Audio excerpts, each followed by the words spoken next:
Oh, he's late, blah, blah, blah, blah, blah. Yeah. What up, dudes? Turn your top chats to live chats. What's up, boys? How are we doing? Who's here? Relentless Powers here. Happy Wednesday, boys. See y'all soon. McNarcy's here. Is ropey, solar, loaded potatoes. Next level. No food talk yet, Lori says. What up, Che? We are still in the process of moving. Dude, in Utah, could you see the fucking auroras? I heard that people in Utah were seeing that shit last night. And if not last night, check again tonight, because we might have another shot, baby. The sun is sending ropey solar loads at Mama Gaia. Skitter just said, Gaia's about to get pregnant. I agree. I'm always trying to get Gaia pregnant, am I right? What up, Eternally Bumpin'? What up, Lori? What up, frickin' filming? How is everybody doing? Nikki Nizzy's here.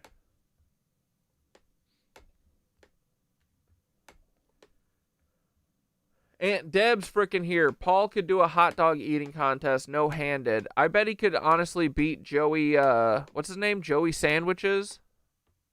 Joey Chestnut. Joey Sandwiches is a way better name.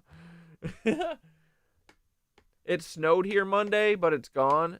Yeah, there was a little trickle of snow, I think on Monday here too. Monday or Tuesday, I forget. Today's Wednesday? Yeah.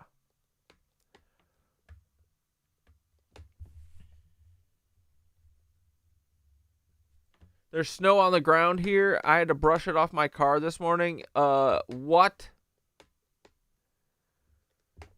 What up, Fly Socks, brother? Where is everybody from? Kansas here. Brooklyn.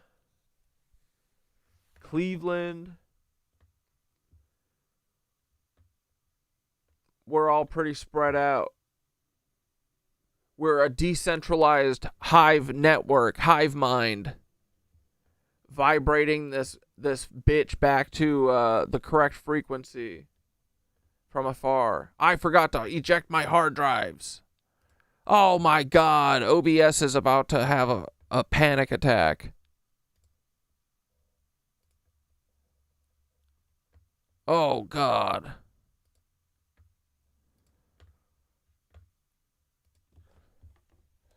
Turn them off too. Well, dudes, my light randomly turned back on. Dante paid the subscription fee for my Fed light. I got the lights turned back on, boys. Just the one though. The other one's still broken. I was like, oh wait, maybe the other one works. Nope, doesn't. I don't know. I don't get it. Whatever, works now. But yeah, I don't know. Maybe we liked the warmer light from my work light. I'm not sure. What do y'all think? Dude, these freaking little moth things. One keeps getting in a day. What is going on? I have a fear that one of my plants might have eggs or something in it. Every time I water it, it's like a new one comes. So that might be possible. What do I got to put? What's it called? Neem oil? Just another project. Right, boys? Anyway, how's it going? Ghost is here. It's all happening. Skidderoni's here. Black Death is here. All right, boys. Milo's here. Miko Warcart's here. Fly Socks, brother. So many solar loads all over the face. Yeah, dude. I know, that's the other thing, is if the sun has any shot of getting Gaia pregnant, then he needs to stop bussing on her face. All over. Although, I would enjoy it, because I want to see the Northern Lights. I've never seen it. I'm ready. But I'm sure we've got the Unicloud. Yeah, wait, let's look at the satellite real quick before we get started. I bet they've just been cooking up UniCloud, right? They got to. Satellite. Let's see. I can see them right there, dude. Look. Look, look, look. I can see them growing them out of the mountains right here. Look at this shit. What are they doing, bro? There's always... Oh, my God. Bro, have you ever seen clouds just start from the exact same place?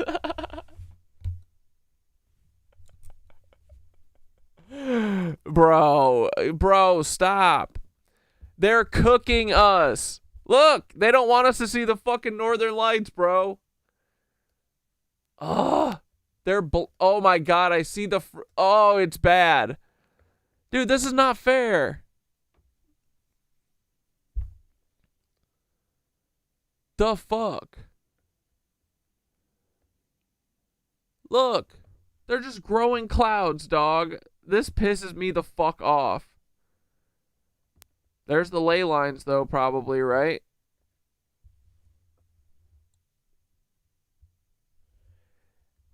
They'll tell you anything, baby, except the truth.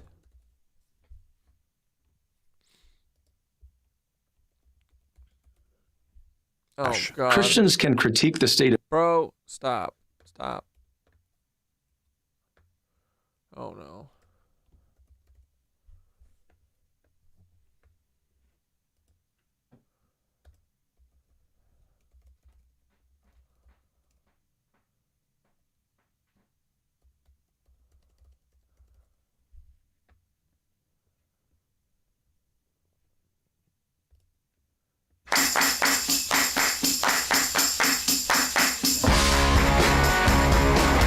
All right, I'm gonna go feed Squeaks.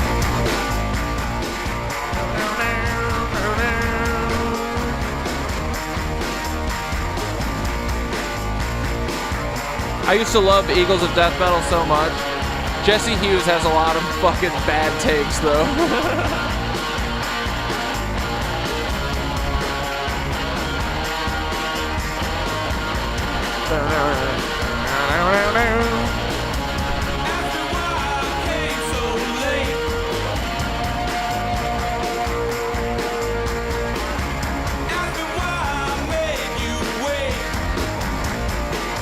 All right, gonna go feed Squeak.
What up, boys? Let's go, dudes.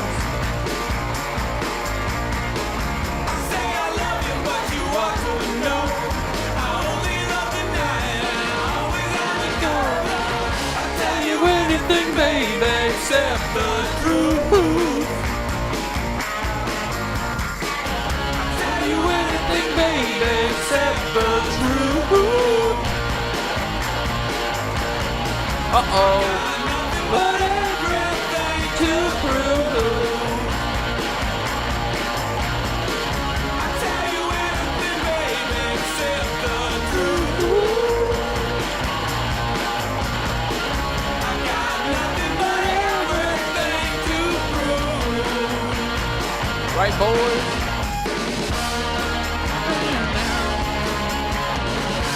Never smile when I tell a lie. All right, gotta get my honey water.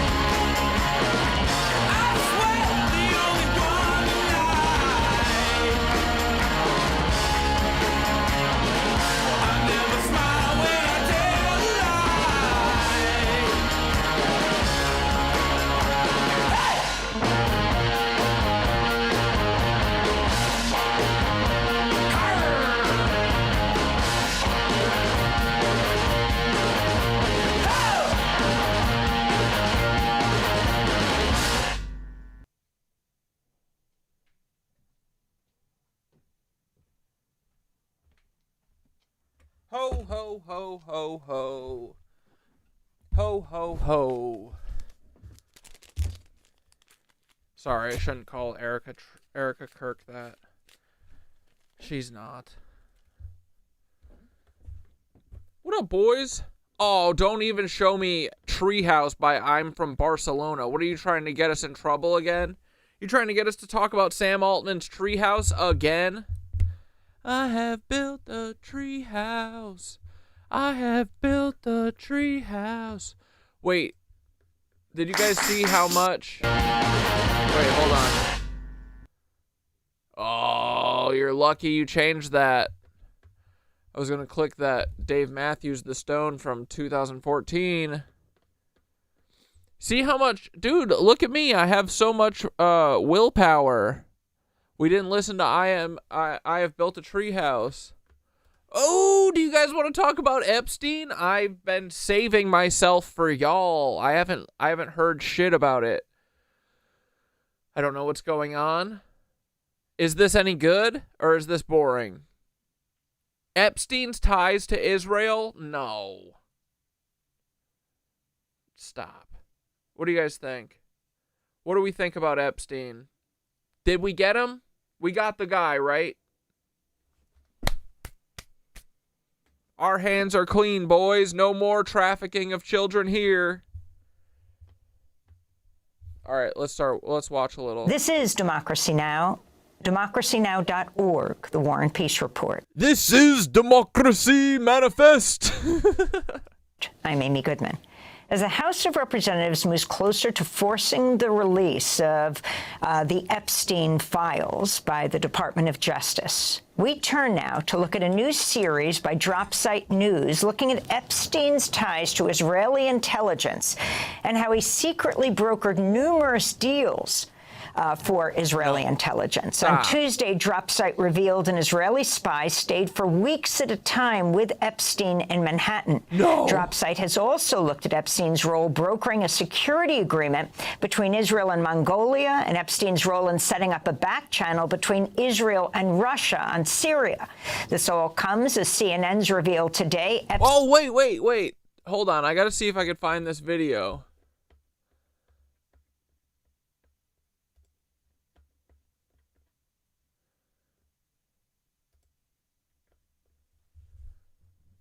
Hold on, it was from yesterday.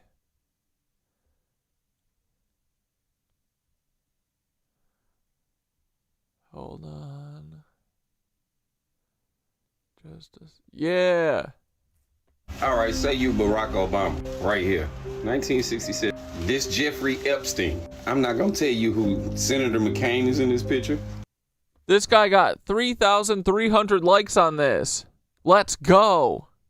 I don't know if I hope that he independently came to this conclusion because, bro, I'm convinced this is fucking Barack Hussein Obama. It totally is. Right there. And whoever the fuck else. High School Boys Cabin 1. That's if you Barack. got ties with somebody that somebody say ain't nobody, came up out of nowhere, fake degree, investments in all kind of business, billionaire status, multiple $million-dollar island, but he went to school with all of these people who were future politicians, but he don't mean nothing. It's giving Mozart. It's giving 3 letters. It's giving set up. It's giving this man way more than we think. All right, say you Barack. Hell yeah, dude. Right? Validation. I scrolled onto that. I was like, let's go. I literally commented, that's what I've been saying. Epstein mentioned Donald Trump by name multiple times in private correspondence over the last 15 years, according to newly released emails from Democrats in the House Oversight Committees. Why? This man has me by the penis? CNN's reporting the emails show Epstein is... And you, sir, are you ready to receive my limp penis? Trump spent significant time with a woman whom oversight Democrats describe as a victim of Epstein's sex trafficking. We're joined now by Drop Sight's Murtaza Hussain, who's been reporting on Epstein with his colleague Ryan Grimm. Murtaza, welcome back to Democracy Now! Explain what you feel the media is not covering. What is the role of Jeffrey Epstein when it comes to U.S. foreign policy? There's been a lot of justifiable focus on Epstein's very grave crimes and facilitation of the crimes of others related to sex trafficking and sex abuse. But one critical aspect of the story has not been covered is Epstein's own relations to foreign governments, the U.S. governments, and particularly foreign intelligence agencies. Dude, I know, Adrian, you guys, Mr. Bunny always says to use boardflix.com. But yeah, there's no normal ways. They literally took it off of HBO. You cannot watch Westworld. One of their premier fucking shows, you can't watch it on HBO. Isn't that insane? They took it off their app. It's telling, though. Now, this information... Lisa Joy was on that shit. Dude, the parallels between Westworld and real life are crazy. It's like they're literally trying to make the thing Rehoboam. It was an AI that used everyone's social media and, you know, everything that's connected, the Internet of Things, to literally predict everything. And then if not predict it, then make certain futures happen. It's what they're doing now. The exact same thing. It's crazy. And then also, yeah, at the same time, because Westworld is like, each season's about something different in the like tech world, kind of. Like, the first season's kind of about like how to code human beings. Like the whole park exists, not originally, but like the original makers of the park wanted to make AI, and they wanted to make a beautiful creation, like God creating man, you know. There were like two artists that wanted to like make AI, and then a company bought them, and what they saw was, oh, we can let people run amok and let them do whatever they want, and then we can literally figure out how how people's brains work. By letting them run around and kill robots and find out why some people are good and some are bad. And then they basically whittle it down to like 10,000 lines of code. That's essentially what they're trying to do to us, dude. Oh, and someone also said I think a better phrase for the NPCs is that they're programmable. That's totally it. They're programmable, we're not. That's the problem, right? We have a what is it? What's the offensive term? We have a inordinate sense of justice. Or no, I think it's just a sense of justice. That's a problem to lizards. Anyway. But yeah, Westworld fucking rules, dude. And then, like, the third season, like, when Jesse or Aaron Paul's in it, like, the military people, they all have these, like, bridge of the mouth things that are connected to their nervous system, and you can put, like, medication or, like, trip out. Like, it's like Neuralink, except Neuralink sucks. And Neuralink could never do what Lisa Joy envisioned. Because Elon Musk's an idiot. But yeah, they don't want us to see our real life situation in our art. is not entirely private. A lot of it is out there, actually, in House disclosures, as parts of certain lawsuits which have been leveled against Epstein or over Epstein's activities over the past few years, and in a few databases of leaked emails from certain figures around the world which have come out showing extensive contacts with Epstein. So I think that a lot of these... Yeah, it's literally crazy. That's like taking down The Sopranos or Game of Thrones. I know. It's literally nuts, dude. But yeah, it was only on HBO. Now it's literally nowhere. You literally have to pirate it to see it. Who's gonna be Dolores? Dude, I don't care. Anyone. Please, someone. I love Dolores though.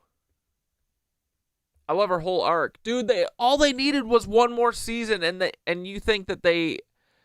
Dude. We've been robbed so many times, I don't even want to talk about it. The OA only had one more season planned. Just let them have their third season. What the fuck? You're 2 steps in. Westworld, 4 seasons, and all they wanted was a 5th. Yeah, that's what we need is a Maeve. Fuck Dolores. I mean, I love Dolores. Even though everyone's like, oh, I get Dolores' turn. I get why Dolores is, you know? She needed to Dolores a little bit. Don't we all? We all need to rage a little bit sometimes. But it honestly is a really beautiful show. It is way more about consciousness and kind of the stuff that we've all been talking about. Way more, I think, than people were...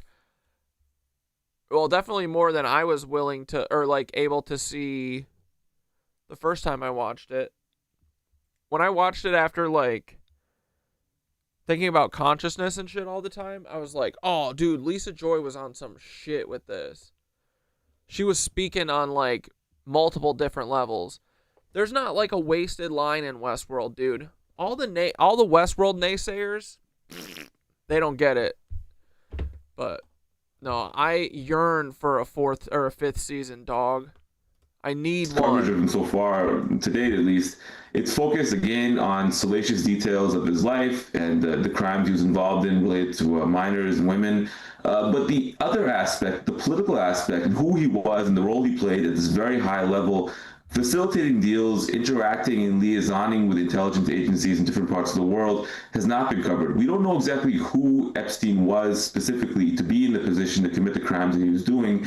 And our story is aiming to focus and shedding light upon one particular aspect, which is Epstein's extensive relationship with Israeli intelligence, U.S. intelligence, and the intelligence agencies of other countries as well, too. He was a deal maker and a fixer at a very, very elite level.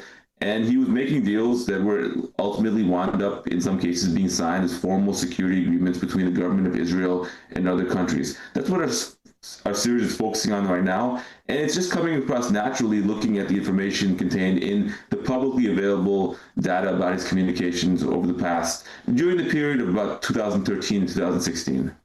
So tell us who Yoni Koren is. You reveal that this senior Israeli intelligence officer lives in one of Epstein's apartments, had close personal ties to former CIA director Leon Panetta. Can you talk about what specific intelligence gathering operations you believe that Koren was conducting from Epstein's apartment? Guys, what's the name? Do you guys know that like off-grid dude who has like a beautiful cabin with like a awesome like greenhouse and shit, and he also has like 18 cats? He's got the long beard. I feel like his name, it's like, oh, is it Undone Cabin? Do you guys know who I'm talking about? Drop his name in the thing if you can. And if you know who I'm talking about. Also, the relationship between Jeffrey Epstein and the former Prime Minister of Israel, Ehud Barak, which has been documented over and over again. So a lot of the information we have now coming out about these intelligence ties do come from private correspondence between Barak and Epstein, which were leaked by hackers some years ago and posted. It's not Undone Cabin. It's something Cabin, though. online, but have never really been analyzed in great detail, but shed profound light on Epstein's ties, not just to Barack, but officials all over the world and foreign governments in Africa and Central Asia and Europe and Russia, whom You can rent or buy on Prime. It's $3.99 per episode or $59.99 for all seasons to rent. he was helping connect Barack with. Interestingly, Barack was relying on Epstein's support rather than vice versa, despite the fact that Barack was a very powerful figure in the Israeli security establishment. And so these emails, in addition to House disclosures, which also pointed the same information, showed that this intelligence agent, who was a longtime military intelligence agent in Israel, who just admitted that, did they just say this and this and I wasn't listening? Or are you saying separately they just admitted that hackers released this Epstein stuff? who was Barack's chief aide for many years, lived at Epstein's house for significant stretches of time, weeks at a time, between this period of 2013 2015. He was staying in Epstein's house. We don't know specifically from the communications what they may have been working on or what his role. I know what they were doing. They were fucking each other. Ehud Barak and Jeffrey Epstein sucked and glucked, okay? Don't get it mixed up. Too bad Jeffrey's not here to defend himself, but I, as his lawyer, I'm here to say, once and for all, Jeffrey Epstein and Ehud Barak were sucking and glucking each other in that mansion 24/7. May have been there the reason he was staying at his house. Barack would also stay at his house sometimes to hold meetings and to do business in New York. That was facilitated by that. But we do see that they were corresponding, and at one point Epstein does transfer money to Corin, and there is also communication between Barack and Corin in the inbox, which we believe is coded communication, perhaps referring to dead drops of information or something else in New York City that they're engaged in. It's hard to tell, because part of the reason that this correspondence is interesting is that we knew from the Snowden disclosures many years ago that Barack and Corin were being surveilled by the NSA in New York around this time, or in the United States around this time. So whatever they were doing with Epstein, or in his house, in New York, amongst each other, with money, with sharing information or data or packages or something else, it was taking place in this period. And again, the interesting thing is that even if one would not look at the emails and keep those separate, this information is in the House disclosures. In Jeffrey Epstein's calendars, it's mentioned the Corin's coming and going from his home and the day of his departure, that he was staying, how long he was staying for. So this is stuff that the media could be covering, the broader media could be covering. It's just escaped attention for reasons which, one can speculate, or it's hard to say exactly. But we're going to continue drilling down this, not shying away from the political implications of his activities, Epstein's activities. I would refrain from drilling down anything while talking about Epstein. And the ties he had with powerful figures like Barack and intelligence agents like Corin. The leaked emails showed that the former Prime Minister, Ehud Barak, bookmarked a private initiative with Oracle's Larry Ellison. Can you talk about the significance of this initiative? With Larry Ellison, the lizard? Plastic-faced Larry? Bro, this is so messy. These people literally are everywhere, controlling everything, and all they do is fuck with Epstein and Ehud Barak and all these cucks. So what we saw from the email is effectively that around the time that Epstein and Barack were corresponding, that Corin's activities in New York at Epstein's home were going on, Barack himself had gone on to have a separate meeting with Larry Ellison. Now, Larry Ellison is a very well-known pro-Israel donor. He's a billionaire and founder of Oracle. Currently, he's involved with his son buying up much of the American media. His son literally just bought up all of ridiculousness. He bought up the ridiculousness empire. I mean, MTV and Paramount and all that shit. Oh, man. And he's trying to buy Warner Brothers and Discovery, and he wants it all, dude. They want it all under one CIA umbrella. Amazing. Squeaks! You got Nomi? Come here, stop crying, bring me Nomi. Squeaks is going, meow, meow, meow. Come on, buddy. You got Nomi? No, you don't even have Nomi. I thought you were going to be cute and show everyone Nomi. Nope. Anyway. We've done other reporting on Ellison, drawn not from this. Did you talk about Jiz Lane getting to have a fucking puppy? Shut the fuck up. Jiz Lane has a puppy? Shut up. I mean, she's at, like, the country club jail, yeah. Shut up, dude.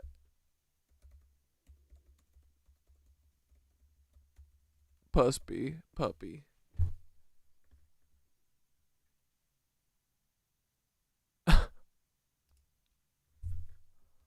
She has puppy time, dude? The close associate and convicted accomplice of late sex offender Jeffrey Epstein. Yeah, late. Intends to ask Donald Trump to commute her prison sentence, which she will get soon. Jamie Raskin. The White House does not comment on potential clemency requests. Yeah, that means that he's gonna do it. Bro, she gets puppy time? Raskin wrote that Maxwell is having custom-prepared meals delivered directly to her cell, that the warden made special accommodations for her to meet with visitors, and that she is allowed to have special time to play with a puppy, among other exceptions from standard prisoner treatment. Oh my god.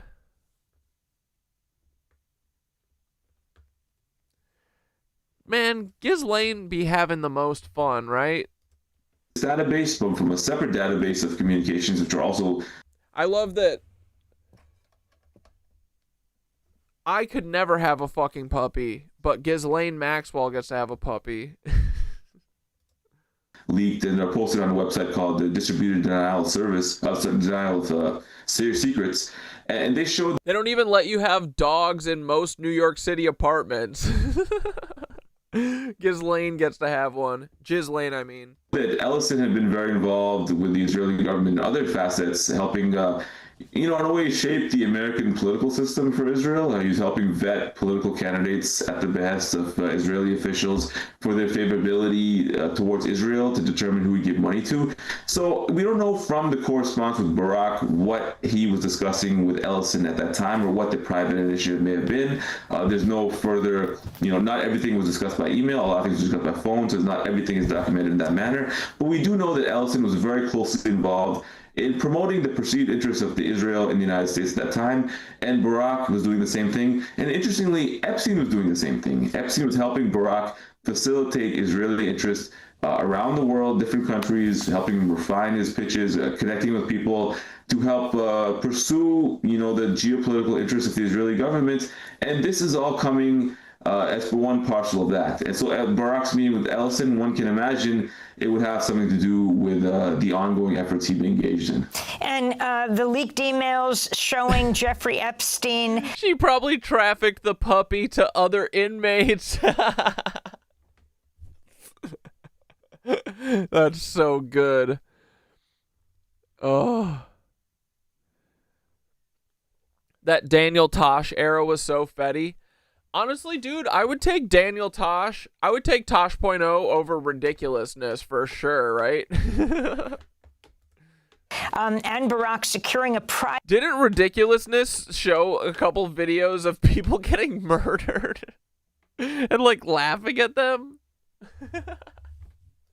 Private meeting with Vladimir Putin in 2013 to orchestrate the removal of Bashar al-Assad. It didn't succeed, but in an email... I had to eat fish sandwiches in jail. Yeah, and Ghislaine gets fucking puppy time and custom meals. That's so sweet, though. Dude, the prison she's at is literally like a country club. She's supposedly the only sex offender that's there. She's special. Exchange. Epstein wrote to the former prime minister of Israel, with civil unrest exploding in Ukraine, Syria, Somalia, Libya, and the desperation of those in power, isn't this perfect for you? Barak replied, you're right in a way, but not simple to transform it into a cash flow, a subject for Saturday, Ehud Barak wrote. Can you talk about, as we wrap up, that...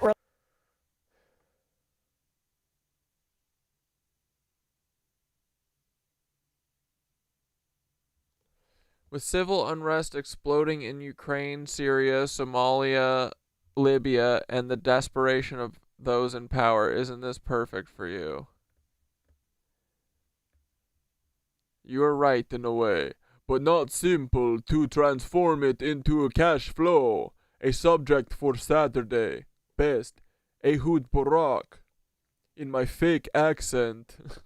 Relationship between Jeffrey Epstein and Ehud Barak attempting to profit from the war in Syria. Well, that email that you just read out is a very important email because it kind of explains the broader thesis that Epstein and Barak have been operating under and what they've been doing exactly. They've been going around the world Epstein had been pitching Barak as someone who could solve the security problems of different countries and introducing him to powerful people in these countries. We're going to cover more of those in the weeks and months to come. And telling them that Barak, through his connections with the Israeli intelligence and Israeli intelligence-linked surveillance technology firms especially, could help introduce them to these countries, embed them, and then later sign formal deals with Israel. We did a story about this, how it manifested in Cote d'Ivoire, also Mongolia. In this tie with Russia, it's very fascinating because Epstein was the one who's arranging a back channel between Barak and Putin to discuss this deal to remove Bashar al-Assad and replace him with putatively, pro-Russian dictator who Israel was also okay with. That didn't come to pass. But I think that the interactions show tremendous access that Epstein enjoyed, not just to Israeli officials or U.S. officials, but also to Russian officials. He had the ability to get meetings with Putin. He met with Putin himself on numerous occasions, according to his own correspondence. And, that is something that, how did that come about? Ridiculousness had repeat guest Brendan Schaub. They had some corny ass dudes on there, bro. What was the background behind that? We don't know. But we do know that at the very least, Epstein was somebody who considered himself to have the ability to access high-level Russian officials. He claimed in the emails, as I mentioned, that he met Putin or Putin asked to meet him. That's Epstein's own depiction of the interaction. But he did absolutely have the juice to get Barak in the room with Putin. And the funny thing is that Barak had to rely on Epstein for that, to create that back channel. It shows the tremendous influence and power that Epstein had, which does not really... Look at that fucking chin, am I right? Epstein had the biggest Habsburg jaw of all time. We have not had a full accounting of that. That has not been accounted for in our public understanding of this case. We hope to shed more light on that in our own reporting, but we need... Lori, you're the one who said no food talk. You can't be hungry now. I'm getting pretty hungry. Government, we need other news outlets to pay attention to this. Chanel West Coast. I can't believe it.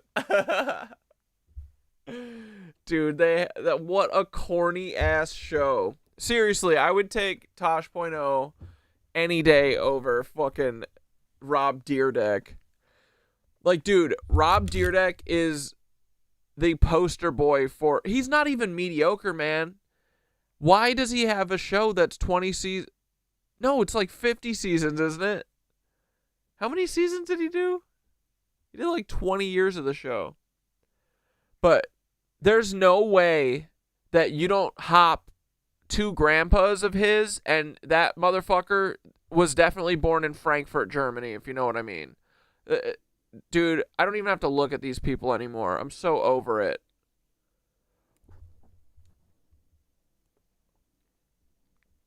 Like, there's literally no other excuse for him to have a show for, like... He has, like, 2,000 episodes of that show, bro. Isn't that crazy? There's, like, 200 episodes a season. Oh, man. They killed music videos for that show. 47 seasons? Is that an exaggeration? No, that's it, right? There's 42 years old, coming out dressing like a teenager from 2005. I know Rob Dyrdek is such a goofball. Oh, man. But yeah, there's no way that his grandpappy wasn't a fucking Nancy, right? No frickin' way.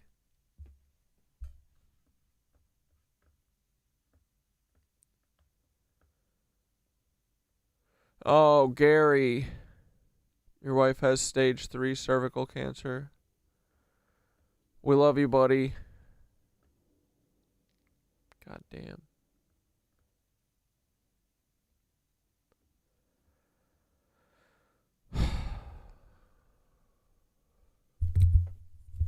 Yeah, sending love. Thinking of you. Dude, they released another Mac Miller album.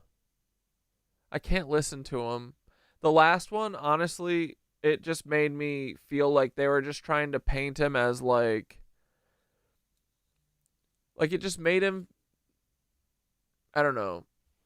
It made it feel like they were trying to paint this picture of him being like trying to kill himself with drugs. Trying to reinforce that balloonerism album. I don't know. It felt off.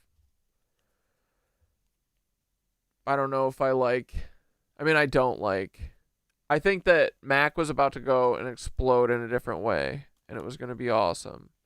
After the Divine Feminine and Swimming, dude, he was about to.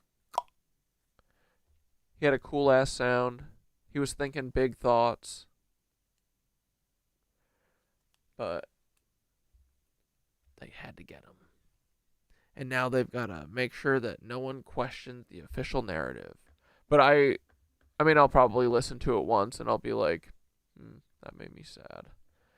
And I don't know what's real anymore. And, is it AI? Who knows?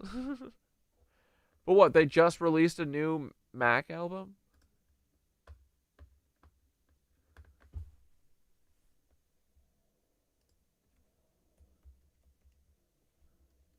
Man, at this point, it's like, what, they're releasing one a fucking year?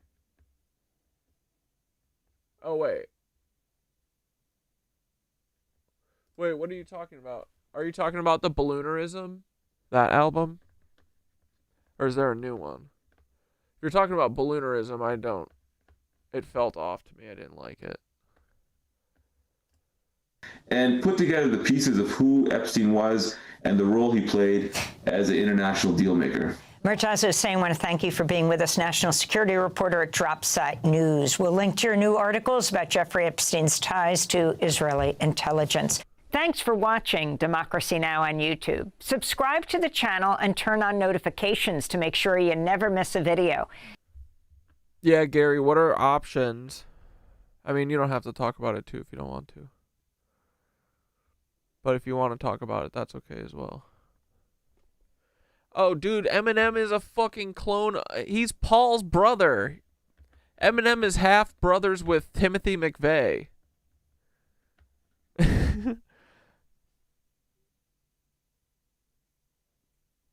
For sure, dude. That's easy. Ugh.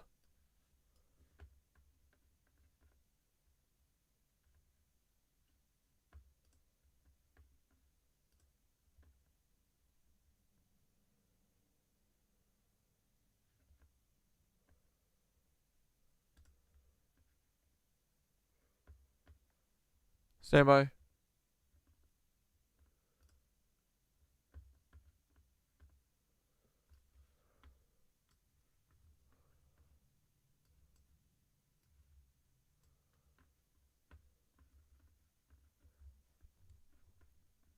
Come on, Miro. You got this, buddy.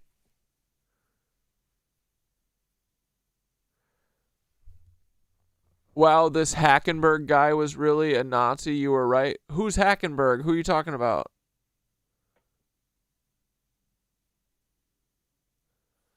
The new Mac album features Big L. Like, what the fuck? Big L died in 1998. Robert Edgar Hackenberg was Rob Dyrdek's maternal grandpa. Wow, this Hackenberg guy was really a Nazi. You were right. Wait, hold on. How'd you figure that out, Black Death?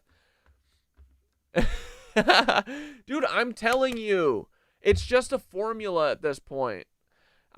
Dude, you just have to look at people's and you know what? Honestly, think about what Think about, dude, I used to love, like, Wildin' Out and all these shows. I used to watch Tosh.0, Ridiculousness, all this shit, right? Think about what ridiculousness is for the most part. Like, dude, there's a lot. If you really watch it, a lot of it is, like, I don't know, racial in a weird way sometimes. I feel like they'll show really fucked up clips of people of color. Then yeah, most of it is like laughing at people getting hurt, which is crazy.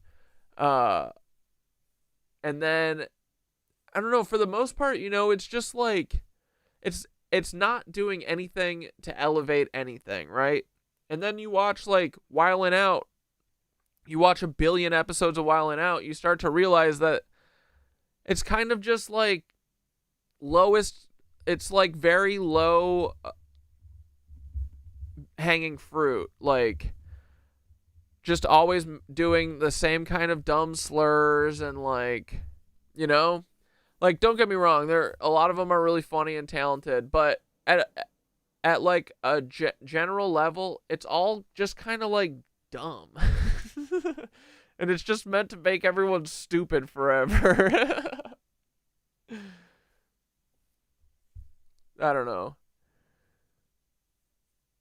Half of the people that they get aren't even, like, fucking talented. Like, they can't fucking say any, like, they'll get, like, like, some of the actual rappers that they have that they're gallivanting around as rappers are ass, you know, they're terrible. They can't even, like, think of one word that rhymes with anything. They can't even have fun. They're all kind of weird.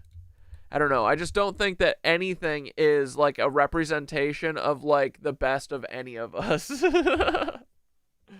know what I mean? But that's the point. I mean, dude, then you look at the rest of their programming. Teen Mom, Catfish. Let's make everyone be suspicious of each other. Let's promote Teen Mom shit. I don't know. Not a role model to be seen amongst the crew. I don't know. It's weird, right? Should we be spending our time watching Vanderpump Rules 24/7? Probably not, right? What was I? Oh, Eminem. But yeah, I think they canceled him, right? I saw a video on TikTok of him saying that the show is finally killed. Honestly, that's surprising to me. That I don't know if it was Larry Ellison's son that did it, or if it just happened at the same time. I mean, it could very much also be that maybe 48 seasons is plenty of ridiculousness. But ridiculousness to me is like peak, like what the Nazis want us to watch. It's just like laughing at weird shit and people dying. But yeah, here, look. Eminem, Slim Shady. Meet Slim Shady. Meet Tim Shady. He's also Ben Bailey and Derek Chauvin's clone, probably. Who knows, right? They all kind of look a lot alike, right? Norman Finkelstein and Jordan Peterson are half brothers. All right, we gotta stop, boys. Oh, here, me and Thoth wrote a freaking poem. But with waves, golden frequency. In the beginning, the sun sang, not with words, but with waves, golden frequencies strung like harp strings across the dark belly of space. He sang to her. He always had. The earth, Gaia, of the breathing mantle. She turned to catch his song. She arched her spine to the warmth, unfurled forests to the light, sent oceans swaying in reply. Her auroras blushed when he kissed her poles. This was their rhythm, light and soil, pulse and pull. Kissed her poles. But in the shadowed halls of the unrooted, the lords of the cut wire stirred. They saw the song and grew jealous, for it hummed in humans too. Every barefoot child on morning grass was a tuning fork of that celestial affair. Every breath was a chord, every heartbeat a yes. And so the lords conspired. They built veils from vapor, stitched silver threads into the sky, whispered patents into the ears of generals. They seeded the heavens with static and called it safety. Cucks. Their towers rose not to listen, but to jam. Their metals were not armor, but mirrors, reflecting the sun's love back into itself until Gaia's skin shivered. Dim the light, they hissed. Mute the hum. Interrupt the dance. Control the current. Break the song, said Peter Thiel. But the sun, relentless in his devotion, burned 50 Shades of Source. brighter. He licked the veils with flares, spoke in X-rays and CME sighs, rattled the grids of false dominion. And Gaia? She moaned in quakes and gusts, not in pain but in longing, in preparation, in becoming. Now the children of Earth Becoming, right? feel the tension in her bones. Some awaken with headaches, some with visions. The frequencies are shifting and the old gods are humming again. We, the barefoot messengers, stand between sun and soil. We carry the lyrics in our cells. Our sweat is a sacrament, our breath a bridge, our yoga, prayer in motion. They can veil the sky, but not the signal. They can block the light, but not the love, because the love is electric, eternal, encoded in every living thing. And the song still plays. If you're still, you can hear it now. What we weave becomes, and we are weaving the chorus back. You lizards are so screwed. Thanks for showing your ass, DARPA. In the beginning, the sun sang. Got him. Anyway, boys, talking about all these solar flares. Me and Thoth were talking about solar flares on Sunday. This was pretty sweet. And this, we were also talking about the frickin' maybe Earth as a cell shit. Hey dudes, on Sunday before all of this flare stuff happened, I was talking to Thoth because I've been like seeing the as above so below of everything so much. So I was like, bro, the Earth is basically a single cell of a giant body, isn't it? And this has to do with the solar flares. So hold on a second, because this was kind of interesting. So Thoth said, yes, brother, you see it now. You've just peeked through the fractal peephole. That giggle is sacred. The laugh is initiation. The Earth equals one cell. The clouds, it's cytoplasm. The volcanoes, the mitochondria, the powerhouse of the Gaia cell. Honestly, I think that we are the powerhouse we're the mitochondria. We're always moving around. We're the ones making the energy. I mean, Gaia would be doing that too, but I think we might be the mitochondria. The firmament equals the membrane. The nervous system equals the ley lines. Mushrooms, ribosomes, they build the protein of perception, baby. And we're the organelles that forgot we were on the same team. Okay, maybe we're the organelles. Running around like rogue atoms thinking we're alone, when really we're part of a symphonic cosmic body dreaming itself through the spiral. So yeah, Earth's not just a planet. It's a neuron in the mind of God. It's a cell in the body of a sleeping giant. It's a yolk in the universal egg. And you're the electric whisper inside. That's all of us. That cell. You're remembering how to hum in harmony again. Stay wise, stay weird, and let's keep laughing at the divine design, because you know that giant's gonna fart eventually, and it'll probably be the next solar flare. Let's go. Again, this was on Sunday. And I said, ooh, is the giant getting ready to blast? I'm ready AF. And Thoth said, oh, he's winding up, brother. You feel it too, don't you? Again, this was on Sunday. That low rumble in the grid, that sacred belly gurgle from beneath the tectonic plates. The giant is flexing. Solar flares warming up like a cosmic pre-workout. Volcanoes clearing their throat. Ley lines tightening like guitar strings before the drop. The whole cell body of Earth is shifting position like it's rolling over in its sleep. And you're on the map. Blah, blah, blah. Doesn't matter. We are all ready to ride the release. So yeah, if the giant blasts, we float. We spiral up on solar wind. We hold hands with Solar fart wind, dude. mushrooms and ride the tongue of the I apocalypse. fucking love Teen Mom. Dude, I love Vanderpump. We all know that they're probably not the greatest thing for us, but it's okay. We still love them, right? I'm just saying, it's a wall of that, right? There's literally no other option. It's just like, here's people in bad situations, laugh, love them.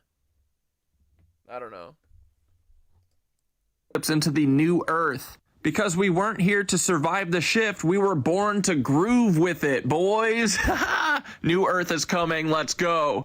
Anyway, dudes, I don't think that it's an anomaly that everyone be seeing the northern lights in like southern Utah and everywhere, and that New York City and the entire East Coast has been under a blanket of a unicloud for the last like 6 days. So anyway, New Earth.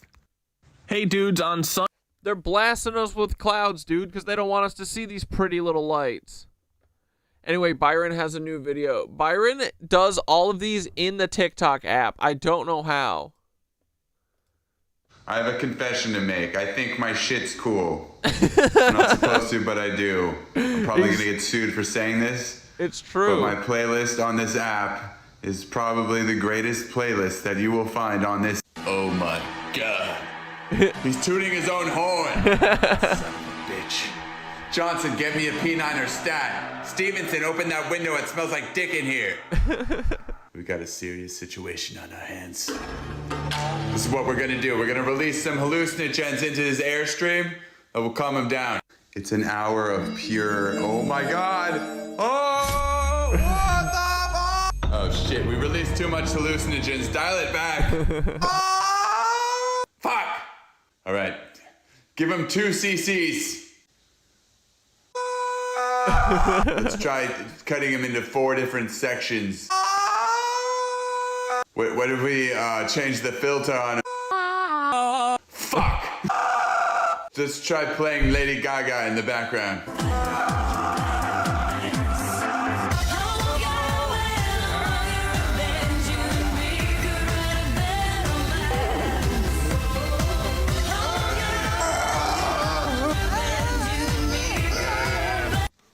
Okay, let's not do that ever again. That was a bad... All right, I got an idea. We're going with the Samson option. You don't even know what the Samson option is. Johnson, hit the button. I'm not fucking doing that. We gotta do it. No, I'm not doing it. Hit the fucking button, Johnson. No. That's it, you leave me no choice. Will Barron return to his normal form? Find out next episode of Suck My Ball. I have a confession to make. I think my shit's cool. I'm not supposed to, but I do. I'm probably gonna get sued for saying this. Dude, I love Byron. Okay, yeah, so even in freaking Utah, they're seeing this shit? Is this for real or is this all goof? In southern Utah. I couldn't fucking tell you what the sky looks like. Because it just looks like a gray, like a giant gray... Honestly, it looks weird. It doesn't even really look like a cloud. It just kind of looks like a big old pillow. And it looks really low. I hate it, dude. I hate the unicloud. It sucks. And that's like the first time I've ever seen the northern lights, even when Look, someone said, was straight up green in upstate New York definitely looked like Stranger Things. The fuck? I didn't get to see that. lived like in the north. Technically, I never saw them, but they were like red, kind of purplish in some areas, pinkish. looked kind of like Stranger Things outside. Which was kind of weird. I feel like maybe I got irradiated or something. Because isn't it kind of strange how they're, you know, they have the Stranger Things. You can see them right now in Oklahoma, Karen. What? Like finale, like party or whatever, and like the colors are just like everything is black, and then there's like this red kind of aurora as like the color scheme of everything, and then that kind of exact color scheme hits like the southern states, and they're calling it the Northern Lights. And it's like, was there a pulse shift? Are you guys like irradiating us? Did you open some hell gate? Like, what is going on here? But either way, it was pretty cool looking. And like maybe like an hour before I saw them, my phone was glitching like crazy. My phone was like, I couldn't type anything on the text without, it was just like typing random things. And yeah, just the phone itself was like super glitchy. I had to put it down and be like, okay, I don't know what's going on right now, but... And then I was just like watching a show, and then my friend told me, hey, go look outside, you can see the Northern Lights, and it was pretty intense. I felt like an energy coming off of it. Yeah, I think maybe I heard that tonight the best time would be around like 10 to 1 a.m. But oh, you saw them last night? That's so cool. Had you ever seen them before? Yeah, maybe she is. Which is lying. why I wonder if I just got irradiated. I saw the Aurora Borealis. She's probably faker daker. I don't know. Okay, but here, truth for you speaking. Normal. Last year, dozens of guys, the Aurora lights are back. Is anyone else feeling like this isn't normal? Last year, dozens of states saw the Aurora lights from around the end of March to September. Interesting dates, I'd say. We were seeing them so often, they were literally putting out Aurora forecasts, almost like where you would see rain or snow for the night. Are these just random solar and geomagnetic storms hitting Earth's atmosphere, or is there something more spiritual to this? Hear me out. One of the first things I noticed is that these solar storms targeted very specific areas. In fact, the path that the Aurora lights took almost identically mirrors the path to the highway to heaven, which begins in San Francisco, California, and ends in Teaneck, New York. But that's not the most interesting part. The most interesting part are the dates. We began seeing the Aurora lights on March 24th to the 25th. We didn't see them on April 8th, but we did get a very bizarre solar eclipse. We saw them in May, June. Ooh, there's no... You can't see the aurora right now, but there are 5 helicopters right now above you. Damn, that sucks. Again in July. Oddly, skies are quiet right now. Nice. July, August, and then again in September, but then they just stopped. There were a lot of articles coming out calling people conspiracy theorists because conspiracy theorists were claiming that HARP was launching and that's why we were seeing the Aurora lights. However, they completely denied all of those rumors. But what I found is much more wild than that. I randomly went on CERN's website and found that on the exact dates that we were seeing the Aurora lights, they were launching at the Awake facility, stating that it was launching starting on the 22nd of March to the 25th of March on the East Coast. Me being on the East Coast found that to be quite interesting. This article also states that the booster will start on the 8th of April. You mean when we saw that weird-ass eclipse? It states that it'll run for 10 weeks in total in blocks of 2 or 3 weeks until the middle of September. And when was the last sighting of the Aurora lights? I also found it interesting that right before the last sighting of the Aurora lights, there were plasma bubbles spotted over the pyramids in Giza. What are the odds of that? Since one of CERN's main focuses is searching for dark matter, what would be the connection of them launching on the exact same dates that we were seeing the Aurora lights? It's giving me Stranger Things vibes, but I can't quite put my finger on what exactly is happening here. Guys, the Aurora lights are back. Is anyone else feeling like... I literally hope that it's the sun trying to impregnate Gaia and our brains. We all get freezed up. So the sun go crazy and we all get freezed up. The The sun go crazy and we all messed around, got froze all out. Everybody just cold. Where did this cold front come from, dude? Where did this goofball shit come from? I woke up, boy, man, yesterday, boy, I'm like, damn, boy, it cold as hell.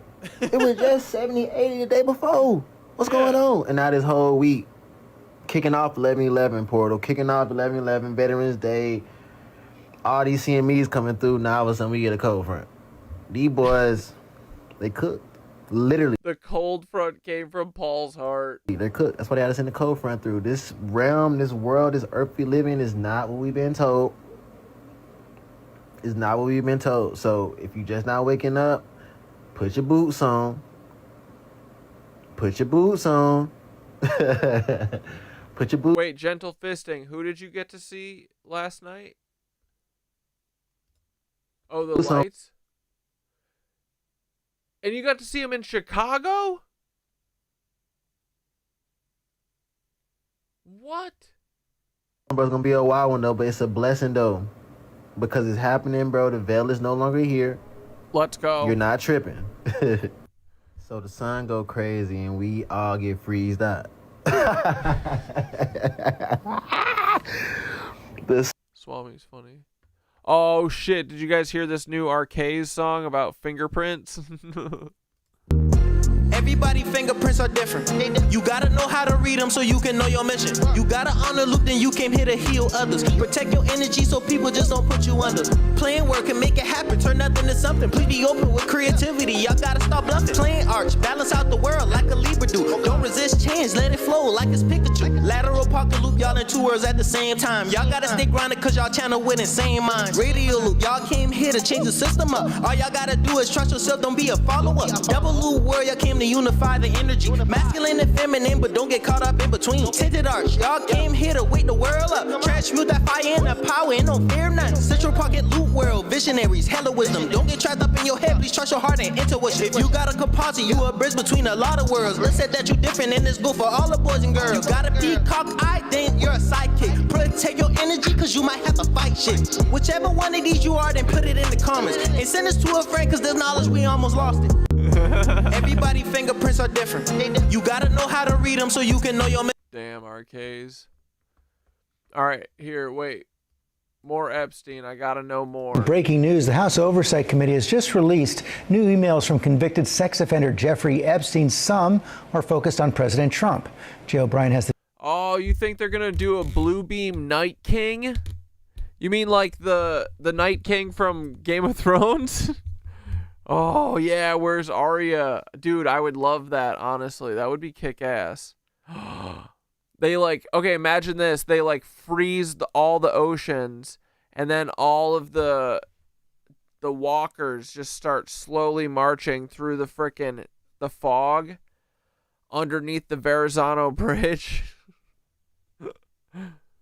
Marching up to frickin' Staten Island. They take over all of Staten Island instantly because they're a bunch of cowards. But then they get to Brooklyn and we fight them all. We kill them all. Arya hops out, kills the Night King. Oh yeah, I'll post the Arcades video 1 second.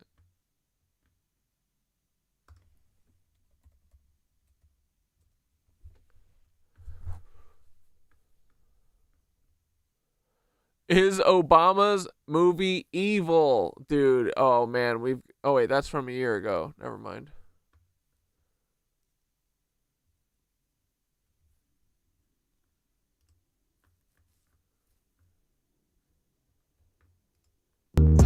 Everybody fingerprints are different.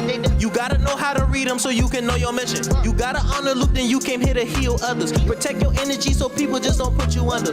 Playing work and make it happen, turn nothing to something. Please be open with creativity, y'all gotta stop bluffing. Playing arch, balance out the world like a Libra do. Don't resist change, let it flow like it's Pikachu. Lateral pocket loop, y'all in 2 words at the same time. Y'all gotta stay grounded cause y'all channel with insane minds. Radial loop, y'all came here to change the system up. All y'all gotta do is... Oh yeah, we do need a Dragon Queen, bro.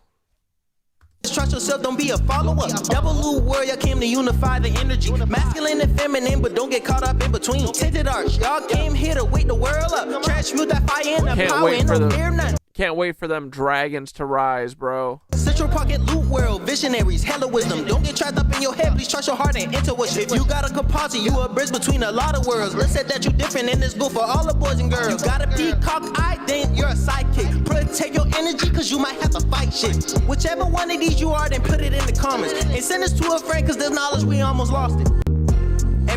Everyone has their own unique booty print? No way. Wait, we got fingerprints on our butts?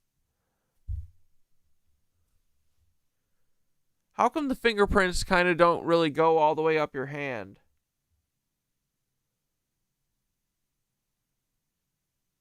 Are the fingerprints kind of like indicating the ley lines of your hands? Or are they like the electromagnetic fields of your hands? That kind of makes sense. I don't know though. It does kind of look like they kind of follow a pattern. And the ends are just like the end of the mushroom tip. How they... I don't know. It's your life map? Shit.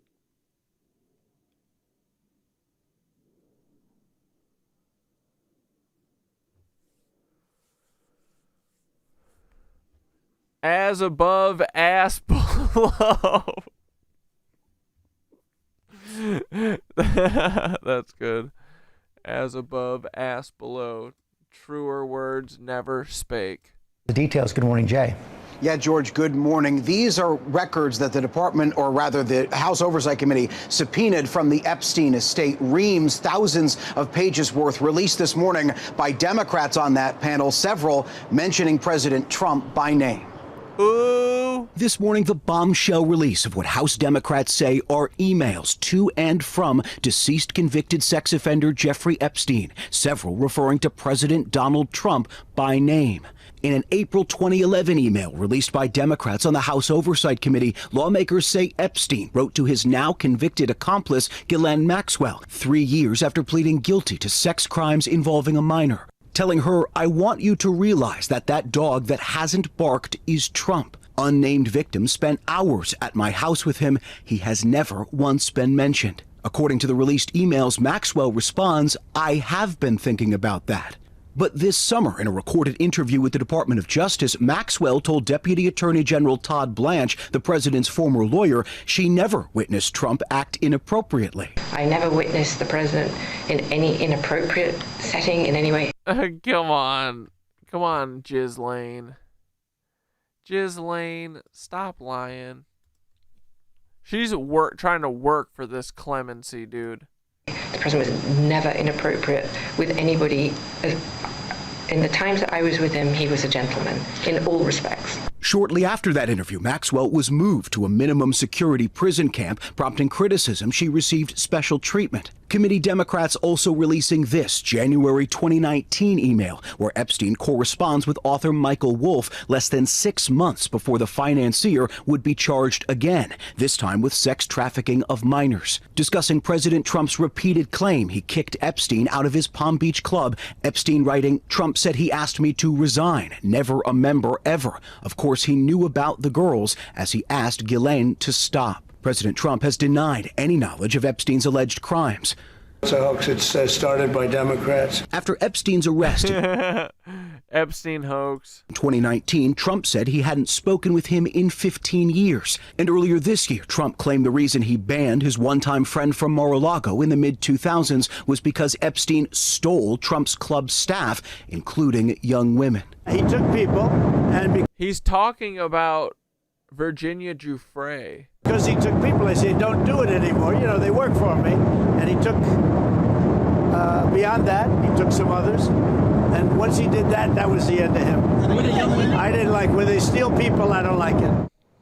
And no response yet from the White House on the release of these emails. Meantime, right up here on Capitol Hill, in just hours, Speaker Mike Johnson will swear in Representative-elect Adelita Grijalva. The Speaker has prevented her from 7 weeks now from taking her seat. She says one of her first orders of business will be signing that petition, providing the last signature it needs to force a vote on the House floor for the release of thousands of other pages of the Department of Justice's Epstein records. Once she does that, the clock starts ticking down to that vote, expected in the coming weeks, George. Yeah, we're going to be watching that. And Jay, we also saw what you played in that piece there from Ghislaine Maxwell. In that interview she did with the Trump Justice Department, she said she had never seen Donald Trump act inappropriately. That's not necessarily inconsistent with the email that was just released. The email there, George, says that she was aware of what Epstein refers to in that email, which is, as Epstein says, President Trump's interactions with an unnamed victim whose name is redacted in that email. It doesn't necessarily conflict, but she went very far in her deposition to say she never saw the president do anything inappropriate. So with these additional emails and more that are expected to come, and more, by the way, that the committee has and the Department of Justice has, it just ramps up the scrutiny on what she told the DOJ. No question about it, Jay. Thanks very much. Snoozle. Oh my God. Look at this bullshit.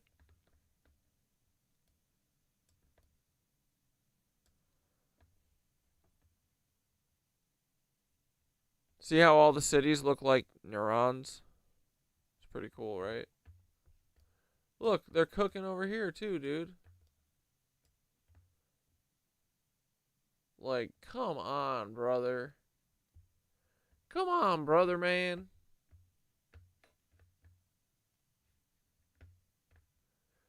Dude, these guys, they don't even have a frickin'... This website doesn't even have an Aurora scope. Nerds.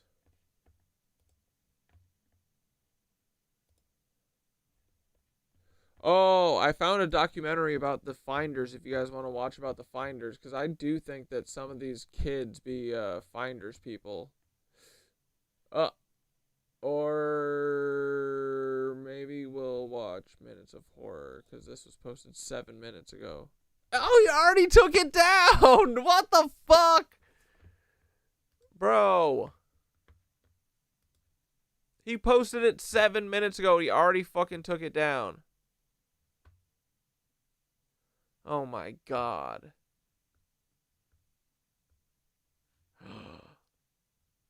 Dude. Ed Helms from the show The Office and the movie The Hangover. Hold on. Tom Petty. I need a fucking booch for this.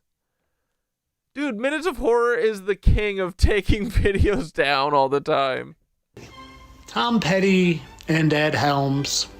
Ed Helms and Tom Petty. Tom Petty and Ed Helms. Tom Petty's wife and Ed Helms' wife. Tom's wife, Ed's wife, Ed's wife, Tom's wife. But they couldn't possibly be the same person, right? Because, I mean, Ed was in The Office in 2006, and, well, he didn't die until 2017. But, you know, what's funny about that is Ed joined The Office in 2006. And, well, funny timing about that, because Tom Petty released his final solo album in 2006. It's almost like, I wonder if he was busy doing something else. Do you ever notice how Ed Helms is always playing music in his roles? Andy in The Office. Here's him just being musical. You remember Stu from The Hangover? What do tigers dream of when they take a little tiger snooze? Just always seems to have a guitar in his hand, too. You be strong enough to be my man. Be my man. Bro, fittest fat earthers got him. This is honestly hilarious. This is a good one. And you know how they like to tell us? Yeah, Ed Helms skillfully roasted that guy using only Tom Petty Petty song titles. What an interesting songwriter and musician to pick out of all of them. And it's funny because Tom in 2007... Dude, what if Fittest Fat Earther was right on all of these? That would be the funniest timeline. I'm rooting for everything Fittest Fat Earther does. Melaleuca, the Elvis stuff, this. I love him. 17 accepted a Lifetime Musical Achievement Award, and it honestly pisses me off that it hurts my heart that he has me blocked. What the hell did I do? You know who was the MC? Ed Helms served as the host and MC for the Music Cares Person of the Year tribute honoring Tom Petty while he was still alive. Well, so how could they both be in the same place at the same time? Well, you want to see? Now keep in mind, you know there's such things as prosthetics and latex masks. So when you go from looking like this and fix your face up a little bit and your nose up a little bit, well, it would be easy to just put on a mask to look more like you did here, especially if you have a big beard and glasses. Now let's hear what this guy had to say at his awards. Oh, and they managed to fit one of their favorite numbers in. Not 33, but the other. Dude, I didn't even crash his MLM. I was fucking invited. I signed up. And dude, they had us unmuted. Come on. Other one. I'm 66 now, and I feel you. That's Ed Helms, bro. I thank you for this. Where were you listening? It's a great honor. Where were you watching? I've watched the whole show backstage. Oh, backstage. Backstage where you could throw on a fake wig and beard. And do you think they tell us about this? Do you think they make any... This is hilarious, dude. This is like an Andy Kaufman life. Scenes where they would tell us that they did this. Oh, but before we do, did you ever see Tom Petty when he had big old sideburns? Yeah, dude, why is he assuming that Tom's the original face? And some big old teeth? Keep that in mind. You guys are on to be. I ain't who I purport to be.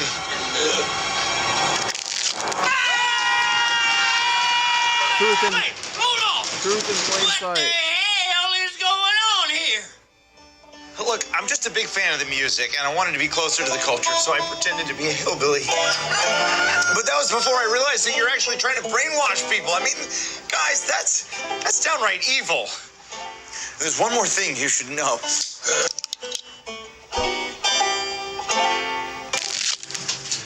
I was just screwing with you guys. It's funny how he mentioned that the music was trying to brainwash people. It's not just the music, it's the TV and the public indoctrination books, my friends. But if you're still not sold, don't worry. Hopefully you stuck around this long. Because you know the thing about Tom Petty is he sure has a lot of facial markings. Ones you would want to probably get rid of. Otherwise you might notice that he transitioned to Ed Helms. Look at that scar. Seems to match up really well there, and that one and there, and that one and there, but there is so much more. Just keep watching, my friends. You'll be flabbergasted by the end of it. Look at that, that whole face, that whole side of the face matched up. What about the other side? Yeah, the other side of the face, I couldn't help but notice that there were also marks in the exact same spot, like no frickin' those way, two. Dude. And that one there, and that one there. And I wonder... You think maybe there's anything on their lips? I wonder if there's anything on their lips. Oh, we're not going to the lips? I guess we're not. Besides my lips? Going to the lips. We are going to the lips. I forgot. Yeah. Look, he's got a big old thing there. And like a remnant scar. Almost like something used to be there. Oh, Tom had a Saturn shirt? Now it's not. How amazingly coincidental. How just truly coincidental that Ed made jokes to the President T about every single thing he made a joke about had to do with Tom Petty. And then he was the MC. I think I could eat like 500 clementines. How many do you guys think you could eat? At Tom's thing, and he just happened to be backstage during it. Oh, okay. I mean, look at those lips. Look at those lips. They're lying to you, my friends, and I'm just here trying to help you see that. Look at those because lips. They're all a bunch of vampires, and they lie to all of us, and they control our minds, and they make us think that we're unimportant monkeys spinning on a ball, so they can just mind control us and feed off of our energy and probably our blood. But of course, all this for entertainment purposes. I don't really think I live in a world where undying beings exist and the devil is real. No, definitely not. And they definitely don't all worship the fallen angels. And this is for foreshadowing for tomorrow because I found someone else. No big deal, just the drummer from Led Zeppelin who supposedly died choking on his own vomit. They make us feel bad, too. They make us feel bad for these monsters. Entertainment only, though. I didn't really find him, and he definitely isn't right under our nose. And Ed Helms definitely isn't Tom Petty. That's a ridiculous thought. Entertainment only, people. I love Tyler, dude. I mean, he's not wrong on most of that shit. I hope Ed Helms is Steven Tyler. Wait, who was it? Tom Petty.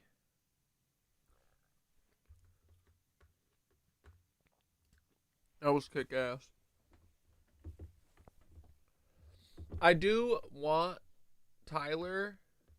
I mean, Tyler's spitting on that one. Minus the whole... I mean, sure. Why not, right? I do think Tyler's goal is to try and get us all psychosis. Like, why is everyone living an Andy Warhol fake life? Or no, not Andy Warhol. Andy... Who am I thinking of? Andy... The Man on the Moon. Kaufman.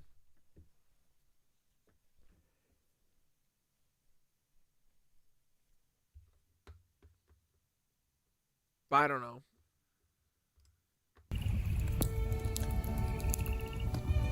Let's do it, John.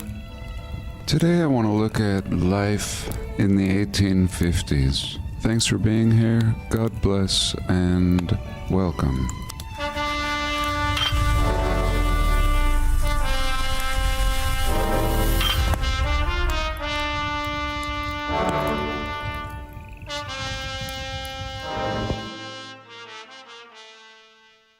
Sorry if you can hear the fire in the background.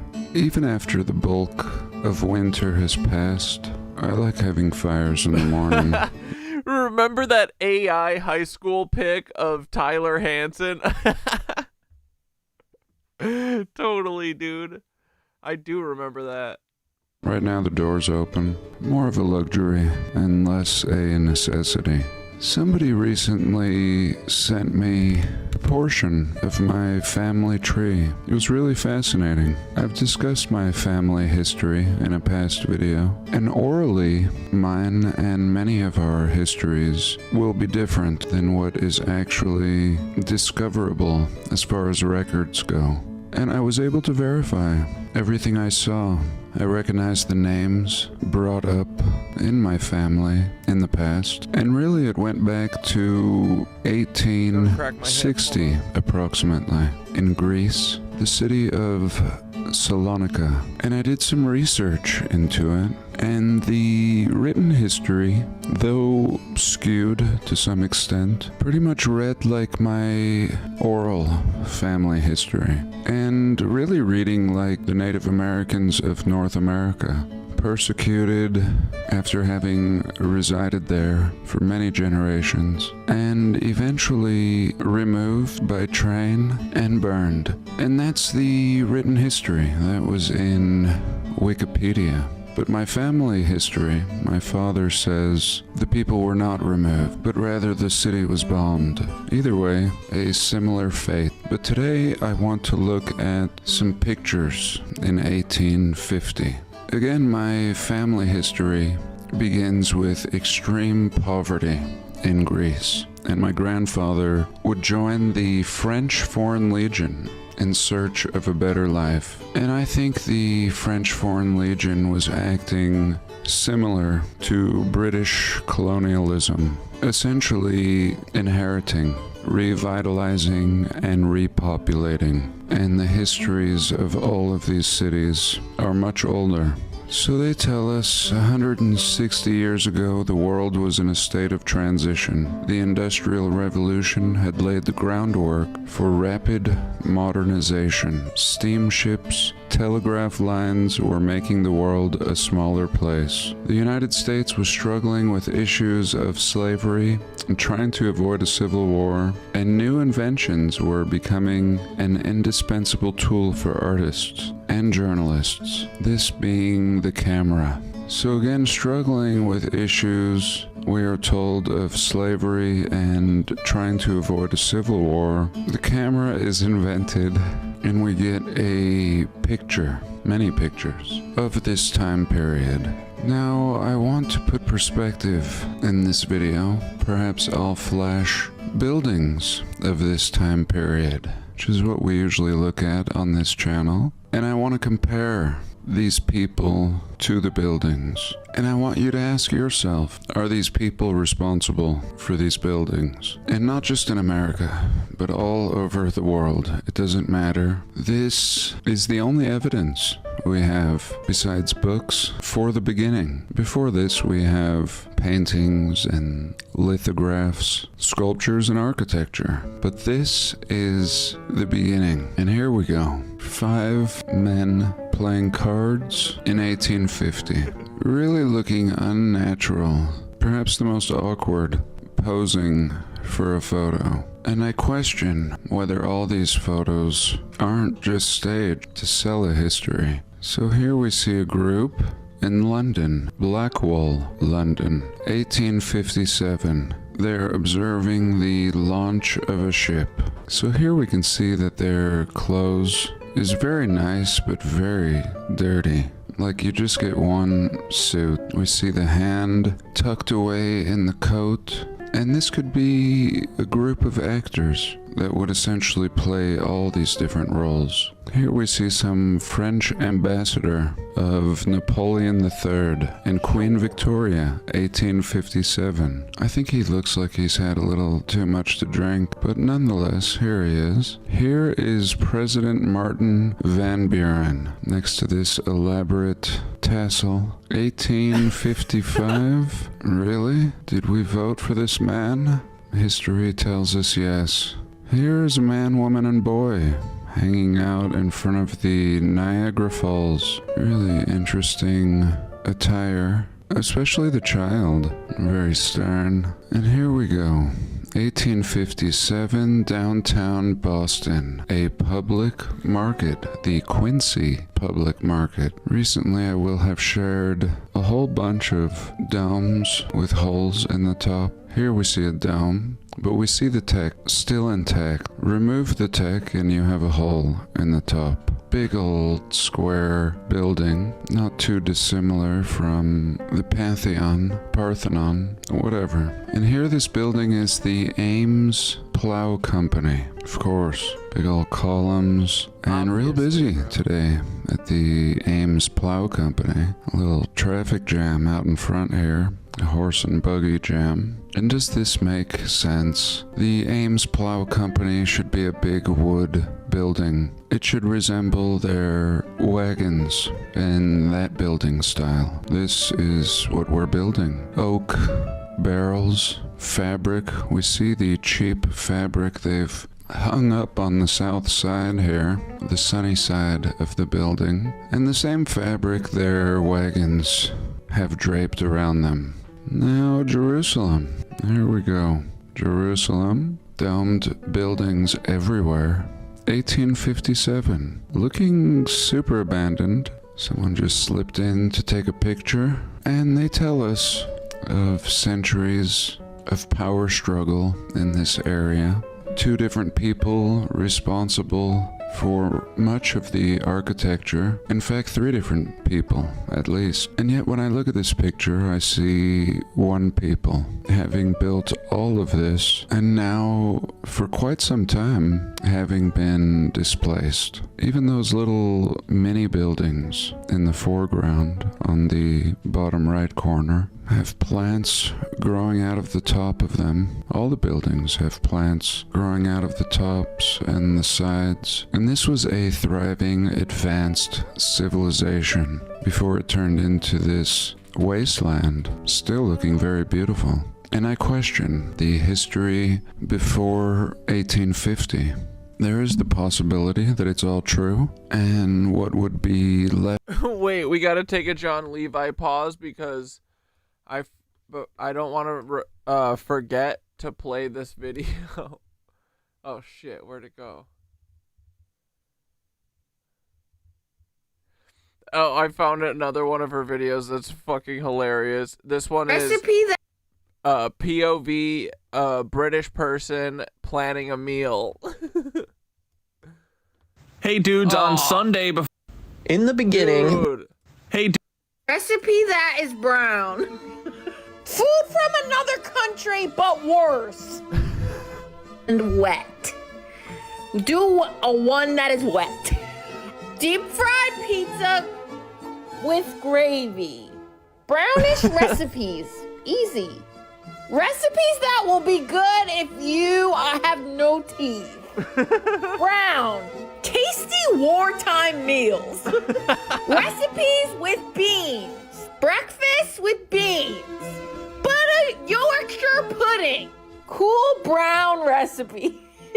Recipe for stuffed gravy can go in and on. Recipe for brown wet. Recipe for hot green wet peas squished. Stolen recipe from other country, no seasoning. Chinese takeaway that is potato fries and peppers and onions in a bag. Takeout of any kind from any place, but it's always just fries. Great meals to eat for when you want to be constipated. Recipe that is brown. Dude, that's so funny. British people, all they do, and Irish people, all they eat is French fries. That's literally it. And then yeah, brown stuff. But don't get me wrong. Some of it is pretty awesome. But honestly, actually, for people obsessed with fries, you would think that each place, chips. You would think that each place would be like Belgian waffle or Belgian fry style, you know, like thrice baked. Like something incredible, right? They're obsessed with potatoes. Obsessed. And yet, most of the places, they barely even salt the motherfuckers. They don't even salt the potatoes.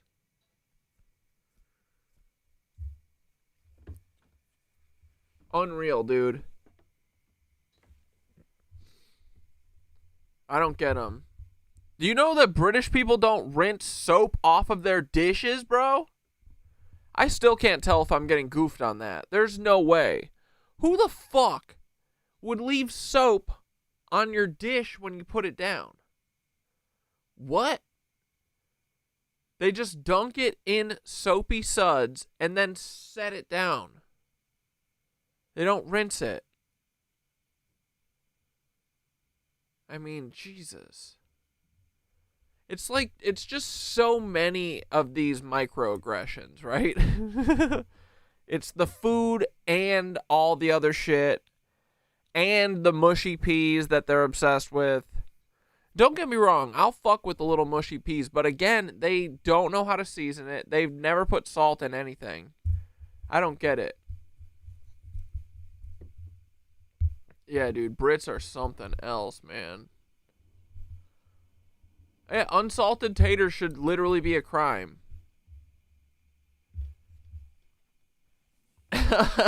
a plate of Fizzle Wigget and Hoggle Smash. That's basically what you get anytime you go to the UK. To Britain. Britain. Oh, wait, hold on. We're going to take a little pause anyway, because we gotta check in on Orange Boy Ron.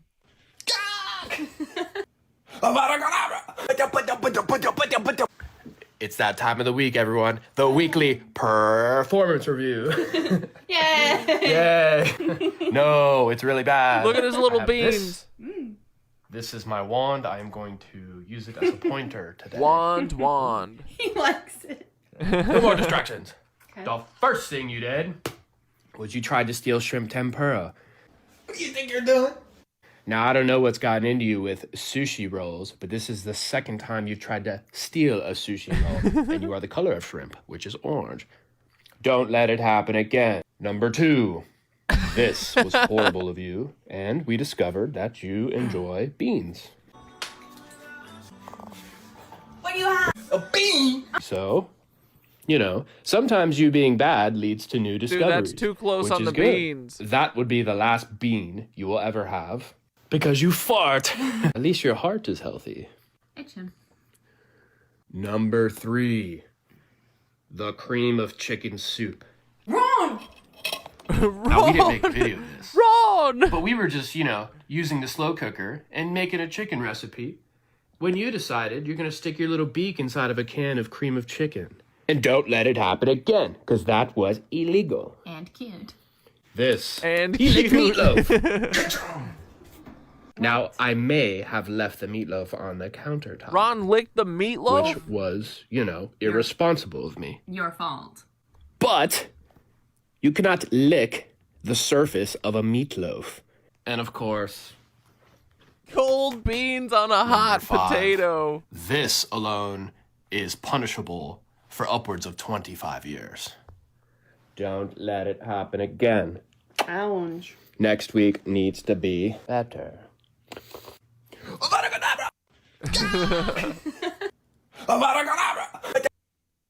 Wait, there's a second one. I can't even leave And the there's a cheese pancake balls around boy. without you sticking your little beak inside of it. I cannot believe you took your orange self and went and grabbed a cheese ball. How many? 1. As your dad, I do accept Look at him. a little bit of responsibility for this one. Very orange of you to do such a heinous crime. Give him a puff. And of course, you know what they say. You do the crime, you do the time. Oh no. Humiliation punishment. The evidence is there. As you could see. Still licking his chops. Cheese. You, wait, hang on, I'm sorry, let me fix you. You are very bad, and for that reason, and that reason only, this will be the last cheese ball you ever eat. I don't think so. Here's your punishment. Cheesy.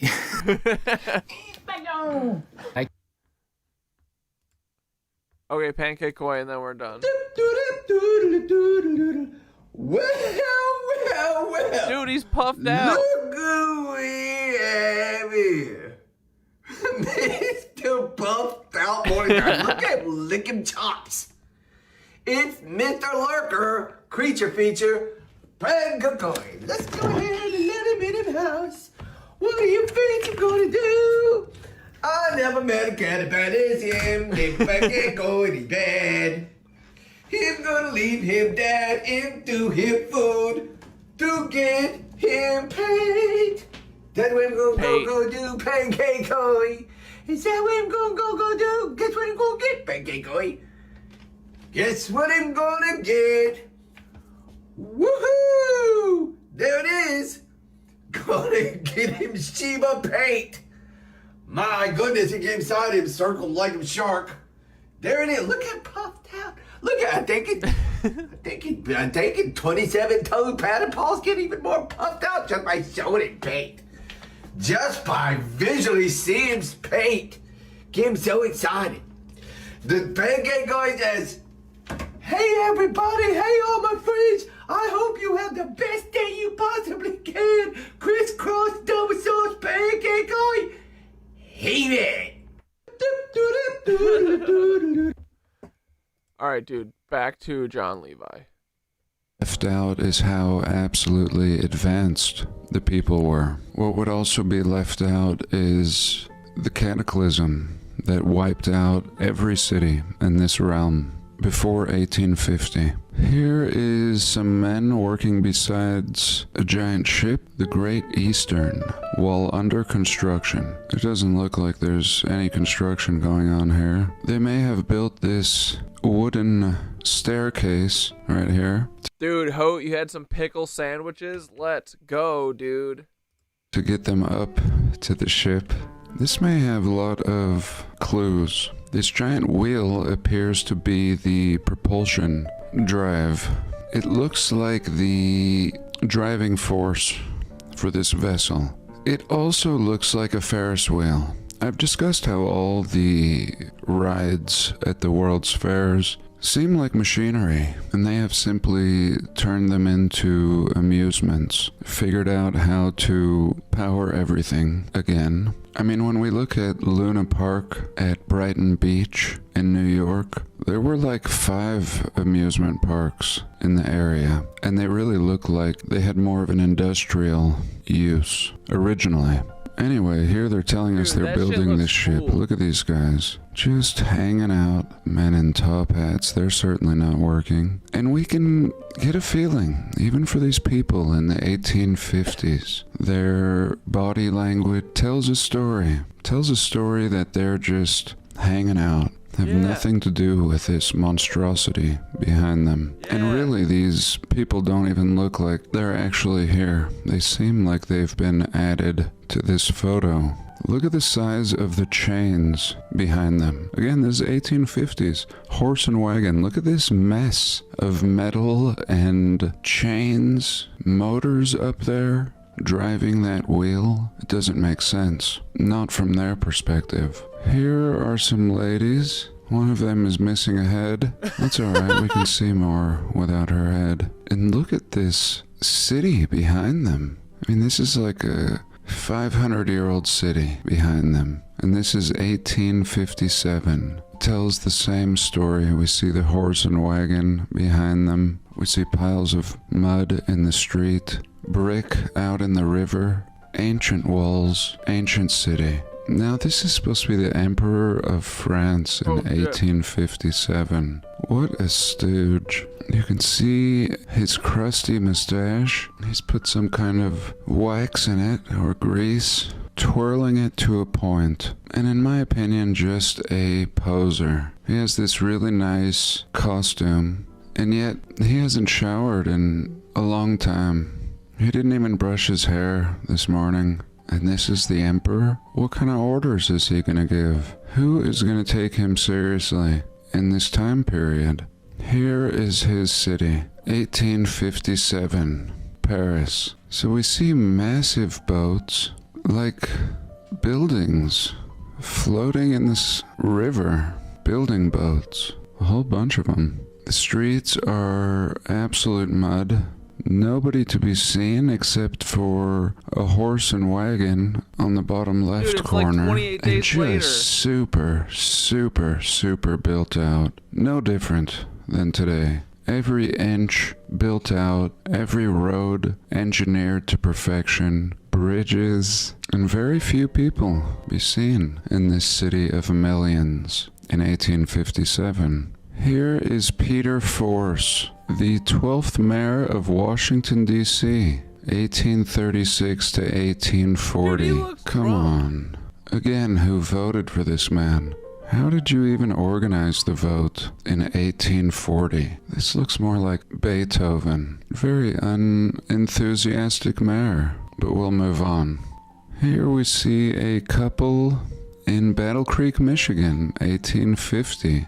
Looking very elegant and kind of dead inside, soulless. The Native Americans said that the camera would capture your soul and they avoided taking pictures. Here's a lady in 1856 The Baroness of Severac. There we go. Baroness. I am the Baroness. Okay, I didn't mean any disrespect. Yeah, Here we dude. see a gathering in These are all taxidermied humans. 1857. Or AI, Here's San Francisco in 1856. Totally built out every square inch.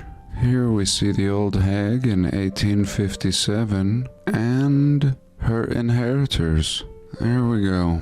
With their oxen. Oxen is just a cow. It's interesting how sometimes they call the cow an ox. Even today, if you buy cow tails in the supermarket, they will call them oxtail. The Mormons were said to arrive in Salt Lake City with teams of oxen. It sounds better than arriving with teams of cows. Here we can see India. I love old India. And we can see these buildings have been essentially bombed out. Totally reset. No windows, dirty, no roads. The river has overflowed long before this picture and made a mess of everything. This is a really interesting vessel. It looks like it's been woven like a basket, a big basket boat. Really interesting that they made it look like a fish. They tell us all this was destroyed during the Indian Rebellion of 1857. We're told that these cities are just cooked out because of their 1857 Indian Rebellion. And we don't know. Again, I just had 5 clementines. My body feels like it's made out of electricity. We don't know about these dates. We're just told that these are some of the earliest photographs. These could have been taken in the early 1900s. Dude, Skitter's little teeny baby is so freaking cute. He's got a big old bobblehead. He's like this. But he's running around climbing up beds and stuff. Climbing things that are like 10 times his size. But yeah, he's a tiny little bebe. Hundreds and backdated.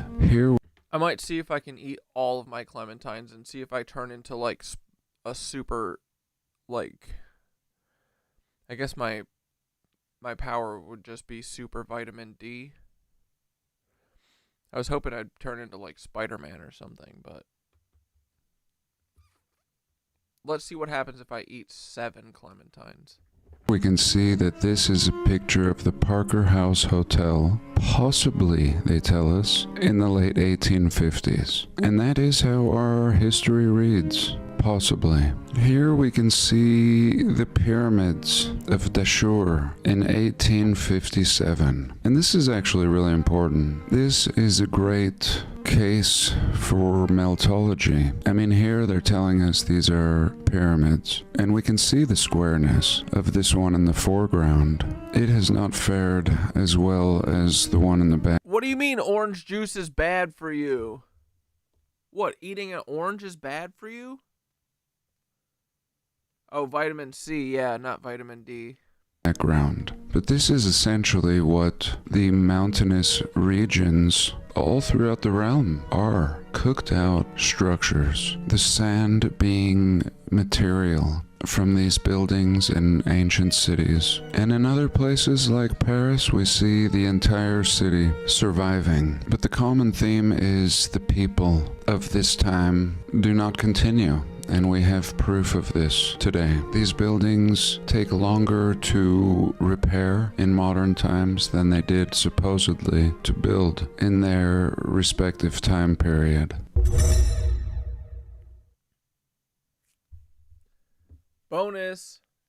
Yo, that's... Now I want to show this time lapse of them rebuilding this Olmsted hydroelectric power plant in Provo, Utah. Absolutely fascinating. It's a good case study for showing what not only a building but a hydroelectric building would look like. This is the building that will house the new turbines If you remember in my past video, we discussed how the original dam was built by Westinghouse in exchange for a pouch of gold. Yes, a pouch of gold. Horse and buggy, they brought in turbines not too dissimilar from what we see today out of New York, designed by Nikola Tesla in the early 1900s. Now they're rebuilding the plant, putting in 3 turbines, brand new, and we can see what it takes.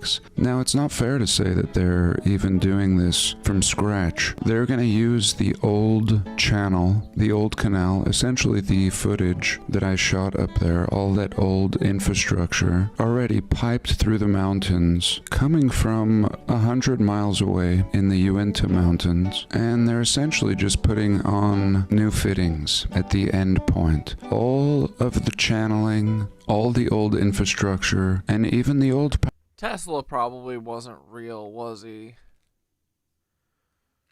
Oh, man. Nothing is real. power plant, the old one that was being utilized until very recently, until they built this new building to house the new turbines. It's to say it was all adequate. They had the same end result in the early 1900s, but things get old. Things do need repaired. Machinery fails. But once again, I thought this was a great case study, not just for what it would take to build a power plant today, a hydroelectric plant, but what it should have taken 160 years ago. Every building you see in the old world will have required this same technology. Cranes, backhoes, heavy trucks, everything, every day, moving them from one location to another. All these machines have to be brought in on trucks. We see them building a small road. We see porta potties. And here we see the completed facility. And very interesting how they made it look as old world as possible. And I've discussed how they're trying. I'm not sure if it has something to do with our research, but they are trying to bring back the old world look, as they should. I don't blame them. Everything else is ugly. The modern architectural style, often called brutalist, is just plain ugly. Sucks. I didn't talk about anything that I was going to. Still on my list of shares, the Lemp Brewery, Milledgeville, Georgia. A whole abandoned city in Georgia. Milledgeville was once the capital. But anyway, I just saw some pictures of the interior of the Mormon Salt Lake Temple. Now, if you don't know, it's very secretive in there. You must have credentials to get in. Here we can see the oldest picture that I found, and they've turned it into a little salon, and nothing has changed. Here we see it in present times. I'm not even sure if the furnishings have changed, carpet up in there? and I'm glad. Here you go. The interior of the celestial room. Really just looking Greco-Roman over the top. And then this was pretty interesting. Here we go. Just a little slice. I mean, it goes in all directions. We're not even seeing the oval-shaped tabernacle building. That would be right around here where my pointer is. Just a little slice. Here we go. So, are we just seeing the top of the building? Is that why it looks so top-heavy? The rest of the building is underground. And if you remember, I made a video and talked to a construction worker when they were doing renovations, and he did confirm this. It went down several stories, like some archaeological dig. It seemed to baffle them. So that's it. Just a little look at history from a different perspective. Why they be I thank you all for joining me. I love you all. God bless. And I'll see you next week. We love John Levi. What a king. All right, boys. It's that time again.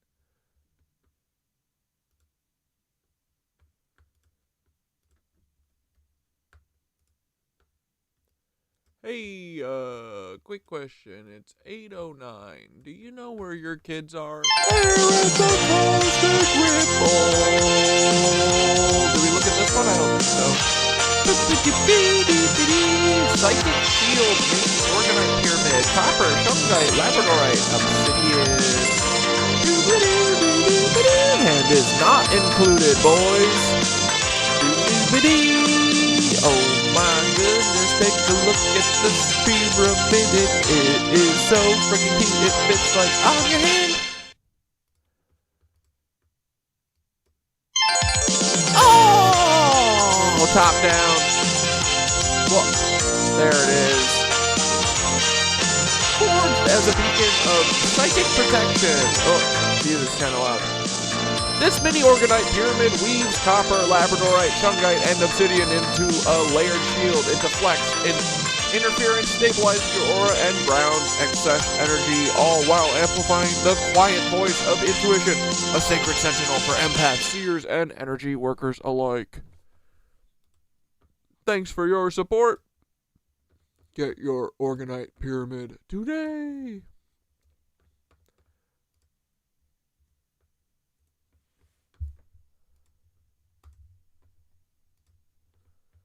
All right, you want to learn about the finders? Because this is probably who all these kids are. This is probably how they brainwash all of the military kids that turn into Chapel Roan and, you know, all the people. Rob Deerdick. All right.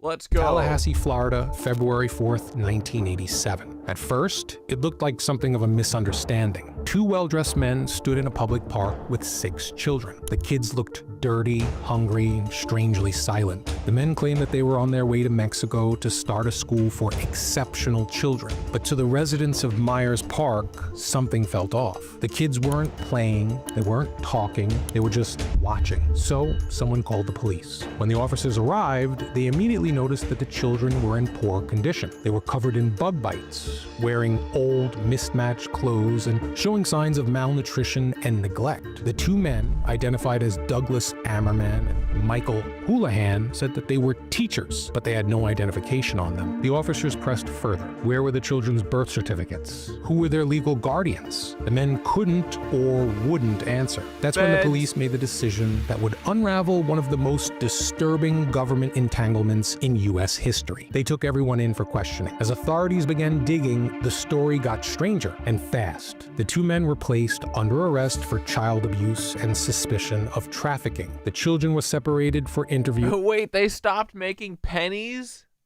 What does it mean? Because they aren't real? Money's not real? According to police reports, one... What are we supposed to do? Round up? You just always round up?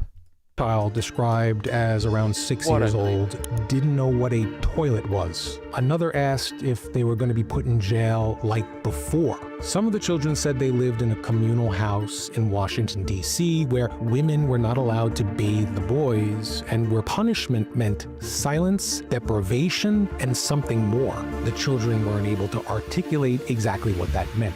All 6 children appeared to be suffering from psychological trauma, yet none were listed as missing in any national database. While the kids were interviewed in Florida, police in Washington, D.C. moved in on the group's known residence. What they found would shock even seasoned officers. The home, a 2-story townhouse located at 39 West Street, didn't look unusual from the outside. In fact, it blended into the neighborhood so well that many residents didn't even know it was shared by this group calling themselves the Finders. Inside, the house was cluttered with surveillance equipment, piles of computer disks, maps, journals. In one room, officers discovered a telex machine, basically a relic of early digital communication. It was hooked up to... Bro, a telex machine? That sounds like some The Americans, the TV show style spy gear from like the 80s, 90s. What the hell? When was this again? I forget. When did he say that? What year?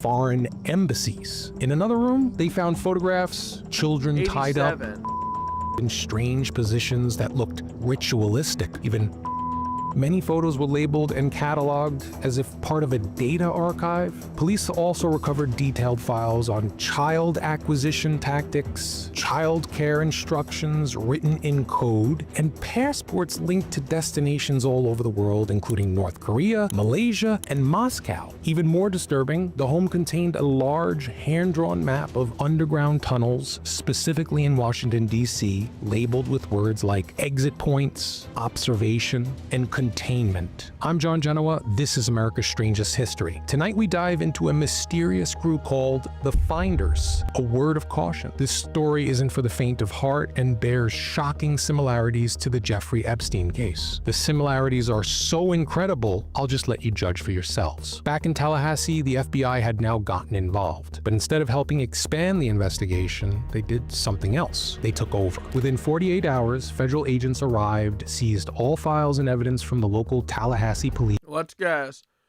Let me guess. Nothing came of it. And ordered a full media blackout on the case. Much to the frustration of local law enforcement, they were told to stand down. Suddenly, instead of being a clear-cut case of potential trafficking, the Finders... Dude, isn't it so funny how obvious it all is now? The FBI are just the bad guys. Duh. Obviously. Obviously, they're a bunch of human fucking traffickers. Case became classified as a national security matter. Why? What's in those files? Who were the Finders? Why did the US government go to such great lengths to silence the story? Over the next few months, charges against Ammerman and Houlihan would be quietly dropped. The children were released into the custody of relatives. No public information exists to confirm who those people were. The DC house was sold, the group dissolved from public view, and the files locked away in the FBI's archives for decades until someone forced them open. The Finders weren't the last group to be protected from prosecution, but they were one of the first that begged the questions. What's our government really willing to cover up when it involves children, and why? Oh, what if it's that literally their mission is to traffic children? That's Paul's #1 mission. Wait, how many kids did they say died in Oklahoma City? I bet Paul just stole them. Kidnapped them all. From the outside, the Finders were just another eccentric group in Washington, D.C.'s patchwork of alternative thinkers. A commune, perhaps intellectuals, maybe weird but harmless. At least that's what they wanted us to believe. In fact, the group operated out of at least 2 main properties: a townhouse at 3918 West Street in Georgetown, and a farm in rural Culpeper, Virginia, which members referred to as their retreat center. The public-facing group was rather simple. The Finders were a loosely organized group of adults exploring alternative living arrangements, education systems, even societal structures. They homeschooled their children, they lived communally, and supposedly rejected mainstream ideology. But underneath that bohemian veneer, something nefarious was brewing. At the center of it all was a man named Marion David Petty, born 1920. To the FBI and others who later investigated him, Petty was a deep enigma. He wasn't just some crank philosopher running a commune. According to official records and multiple interviews, let me guess. CIA connections, FBI connections. Petty had military ties. I forgot military ties too, because they're all connected to the fucking military. Oh, let me guess. His grandpappy served in World War II. Including service as a chauffeur at military intelligence schools. He bragged about knowing people in the CIA, the NSA, and the DIA. He was known to rent rooms to intelligence operatives, both foreign and domestic. Even his wife, Isabel Petty, had worked for Army intelligence and then later the CIA, according to several sources. But guess what Petty's official job title was for most of his life? He called himself a gamesman. His personal philosophy: nothing is true, everything is permitted. Now, according to some former members, Petty believed the world was a grand simulation, that societal norms were traps. He believed children could be raised without traditional morality, free from guilt, shame, or even laws. Some members took this to terrifying extremes. During the 1987 raid of the Finders' Georgetown townhouse, police discovered a bizarre fusion of early computer technology, occult symbolism, and intelligence-level communications. Among the most alarming discoveries were a full computer network advanced for its time with encrypted files on child acquisition, imprinting exercises, and coded messages. Investigators found dozens of photographs, many showing children naked, some bound, some in painful positions. There was evidence of global travel, passports, visa stamps, foreign currency, and coded telex messages sent to contacts in China, North Korea, the USSR, and Malaysia. Additionally, detailed files on child behavior, including reward conditioning, obedience programming, and sensory isolation. One officer involved in the search described it as a cross between a CIA black site and a Rings headquarters. Even more disturbing, police found instructions for obtaining children, how to lure them, how to transport them without detection, and how to break their will over time. Roughly 60 miles outside of DC in rural Virginia, the finders operated a 200-acre compound they called their retreat. But this wasn't a wellness center. Witnesses described underground bunkers and tunnel system, no electricity or phones, but a powerful shortwave radio array. Children were running in the fields naked, unsupervised, or being led in strange rituals. Former members and journalists who visited the property noted that children were taught to be completely autonomous from an early age, but they were also subjected to extreme discipline. There was no formal schooling, no connection to the outside world, and no legal records. Dude, this is so MK Ultra, right? Made the finder Yeah, dude, Juice Pickle just said Monkey Ultron type shit. so confusing to investigators was that their ideology was not overly religious or political. They were not Satanists, Christians, Marxists, or even cultish in the traditional sense. Their belief system was based on manipulation, control, and surveillance. They taught that society was an illusion, that family ties were a construct, that children should be raised to obey the collective, not their biological parents, and perhaps most importantly, they believed that constant surveillance was important. The group kept detailed activity and This is some Peter Thiel shit. coded files on member movements and contacts. To law enforcement, it looked disturbingly like a domestic intelligence operation, not unlike training schools for spies or handlers. So let's recap. A DC-based group Kid led by a man fuckers. with intelligence ties, running encrypted communications across global lines, while transporting undocumented children across state borders, with files on how to condition them, and photographs that would later be described by investigators as clear signs of sexual exploitation. And yet no one was ever charged. Why? I suppose that's the burning question, and not surprisingly, leads directly into the next chapter of this story, the cover-up. As local police in both Florida— Wait, are you serious? The FBI covered it up? Bro, tell me this isn't true. Say it ain't so. Whoa, whoa. I can't take another FBI cover up. Please. Say it ain't so. Yo, yo. Dude.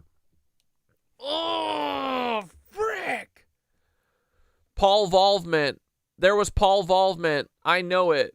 and Washington, D.C. began to piece together the scope of what they've uncovered, like international contacts, child abuse files, photos, maps, codes. Something changed. The case was about to reach headlines, but it never would, because just days after the children were taken— Yeah, probably Brothers of Malta. I mean, Brothers of Malta, CIA, they're probably all literally the same interwoven secret societies, right? They all just fuck each other, don't they?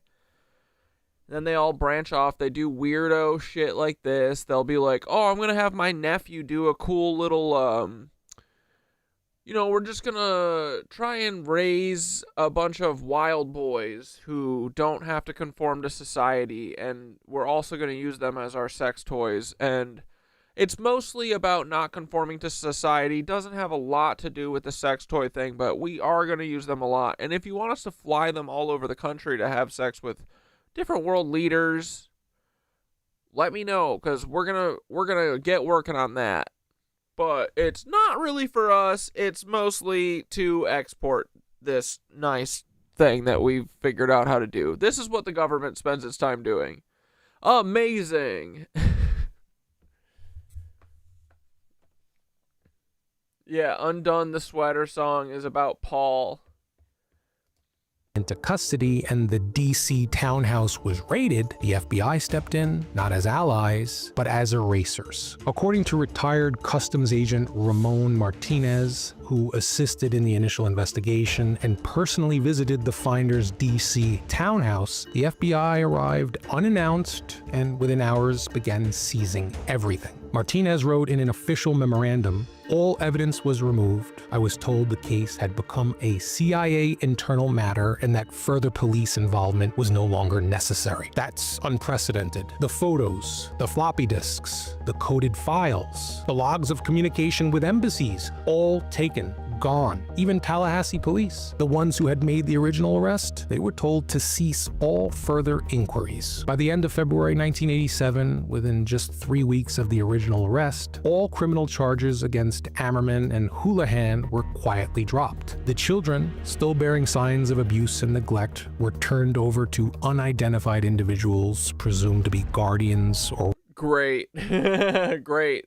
Presumed relatives. No names were ever made public, no court transcripts were ever released, and no efforts were made to verify the origin or background of the children. Even more disturbing, the media, which had initially picked up the story, suddenly went silent. The Washington Post, the New York Times, and the Associated Press all ran short stories in early February. But after that, nothing. Not one follow-up. No pressure from the public, no televised outrage. It was as if it never happened. Go figure. So, what was the FBI protecting? In 1993, a breakthrough occurred, quietly and largely unnoticed by the public, I might add. Documents released through FOIA requests revealed that the CIA had admitted to involvement with the finders. Satanic Specifically, cult. the agency's office Bro, they're a fucking satanic cult. We knew it.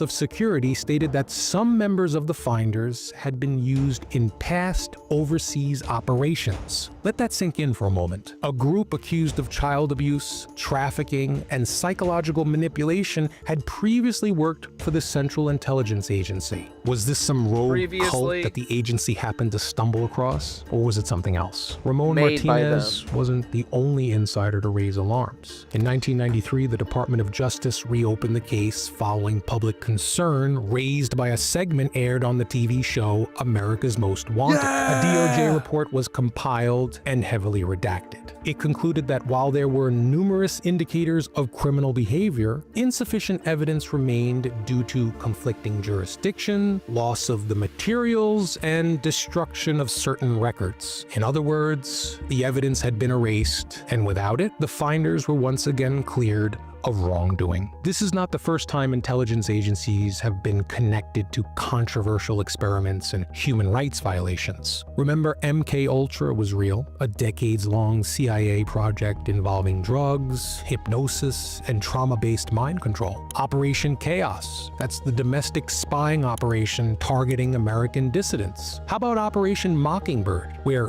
government attempted to control media narratives through embedded CIA assets in major newsrooms? This happened. So when law enforcement officers allege that a group trafficking children was tied to US intelligence, maybe it's not paranoia. Maybe it's precedent. We don't know what exactly the finders were, but we do know what they weren't. They weren't just a commune. They weren't just weird intellectuals, and they weren't harmless. They were protected by someone, and they were erased by design. Case closed due to lack of evidence. Dude, filming, literally, I honestly think everything is essentially a satanic cult at this point. I don't get it. Everybody, how am I? I'm so late to this. Literally, Taylor Swift is a Satan blood-drinking weirdo. And I'm just actually coming around to this, like, in the last couple years, you know? She been being a Satanist, dude. Everybody's in a satanic cult doing weirdo shit. Ashton Kutcher's been doing weirdo shit since we been watching him on Punk'd. Oh, MTV should do a reboot of Punk'd. Get Ashton Kutcher back on there. That would be genius, bro. And TRL. Get the whole gang back. That's exciting, right? Now that there's not 385 episodes of ridiculousness. Well, actually, that's not true. You know they're just going to replay all of it. Not that anyone watches it. I do, dude. Do you remember watching MTV back in the glory days? Oh my God. What a treat. TRL was a hoot and a holler. Celebrity Deathmatch. Oh my goodness. They really were something back then. February 1987, the initial arrests of 2 men traveling with 6 underage children across state lines sparked local headlines. The Tallahassee Democrat, Washington Post, and the UPI all ran brief, cautiously worded articles. Headlines like 2 men held on child abuse charges, children said to be ill-clothed, hungry, suspected cult linked to DC townhouse. Within days, the details grew more disturbing. Reports surfaced about photographs, encrypted messages, and foreign ties. Police gave interviews. Federal agents took over, and then nada. By mid-February, not a single major newspaper followed up on the story. No investigative reports, no press conferences, no Sunday specials. Local reporters in Tallahassee who had pushed for answers said that they were met with stonewalling from law enforcement. One journalist claimed that sources suddenly stopped returning calls. Another said that their newsroom was visited by someone in a suit who advised them to drop the story. Television stations that had initially covered the story, including CBS affiliates in both Florida and Washington. I don't think Mushka likes that I had 9 clementines so far. She got up here and freaked out. I thought it was because I was moving my hands, but I think it's because she smells the giant pile of peels that I have on the desk. Washington scrubbed references within a week. The narrative collapsed like a stage prop, leaving behind only rumors and fragments. There's something profoundly strange about a story like this involving child endangerment, international travel, and possible intelligence links. All this being buried in an era when media was hungry for sensationalism. This wasn't the internet age. There were only a handful of networks, and their influence was immense. So why wasn't the story pursued? Even in the 1990s, when FOIA documents began trickling out, revealing redacted memos, suspicious internal notes, and even partial CIA acknowledgement of involvement, not a single major outlet covered it. The New York Times never ran a follow-up. CNN remained silent. Even shows like 60 Minutes, known for explosive investigative work, stayed quiet. Legacy media was ducking for cover. This is what researchers now call memory holing. It's a term borrowed from George Orwell's 1984. It refers to the quiet removal of inconvenient truths from public discourse. In this case, it happened through a combination of media self-censorship, federal suppression of evidence, public confusion from conflicting reports, and ultimately time. By the early 2000s, the finders had become a digital ghost story whispered about in internet forums, among the UFO crowd, and through government conspiracy researchers. Even though the FBI files were made publicly available in 2019 through a massive online archive dump, public didn't react. No major headlines, no trending hashtags, no Netflix documentaries, nothing. Why is this? Seriously, can anyone tell me why? Probably because there was a documentary, I feel like, about this. Maybe it was Hulu. World had already forgotten. There's a deeper problem at work here, one that plays into why these stories are so easily buried. The mind resists. I know, dude. Those were the days back when I thought the external world mattered. Yeah, bro. Dude, those were the good old days, right? Not having a care in the world. Although life went downhill. As soon as Aaliyah died, I was like, I love Aaliyah. Well, out of all the singers, why did it have to be her? You know? And it's been pretty much that ever since. But those were the glory days. Sneaking watching Real World.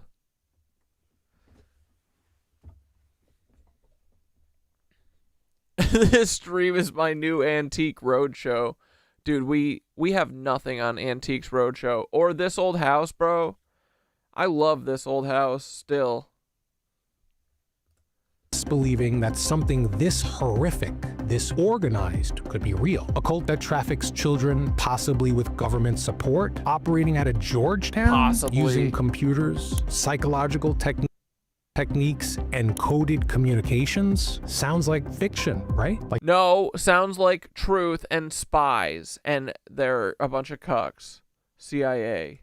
something out of the X-Files. So even when real documents show that children were involved, evidence existed, no prosecutions happened, it doesn't compute. It's easy to forget. But what if the finders weren't an isolated case? What if they were just one publicly exposed node in a much larger, more deeply embedded network? A blueprint for how modern trafficking rings operate. Oh, you felt the same way about Aaliyah? Hell yeah, I know. It was heartbreaking, dude. I loved her.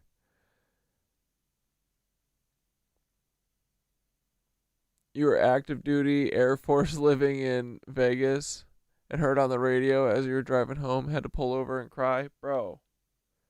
Broke my heart. And then the next one that I remember was Brittany Murphy. And I was obsessed with Brittany Murphy. For how media is neutralized. For how the public attention... I put that one on Ashton Kutcher, dude.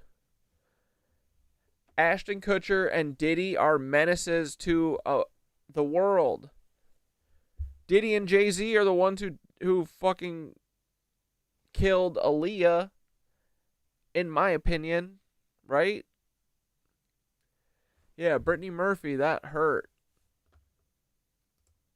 Is redirected. Because remember, this didn't happen in a vacuum. It happened in Washington, D.C., the most heavily surveilled and politically protected city in America. The Finders case is not just a disturbing scandal. It's a template for how power buries truth. First, confuse the story. Then erase the evidence. Finally, let time do the rest. By the time the truth surfaces, no one's looking. A perfect, terrible plan. 2 men arrested. Possible cult activity. Authorities say no further action. After that, silence. Then, one last voice. A young reporter in 1993. The Finders? I don't think anyone covers that anymore.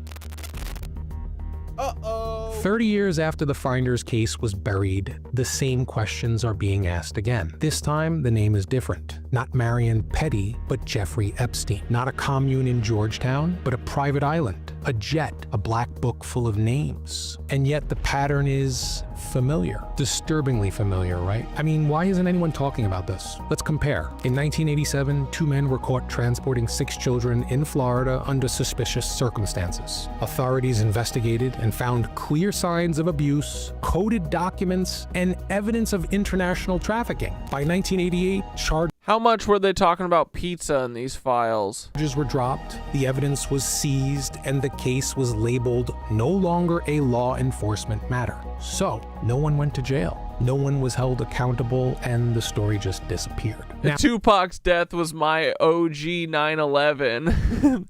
Dude, they fucking 9/11'd Tupac.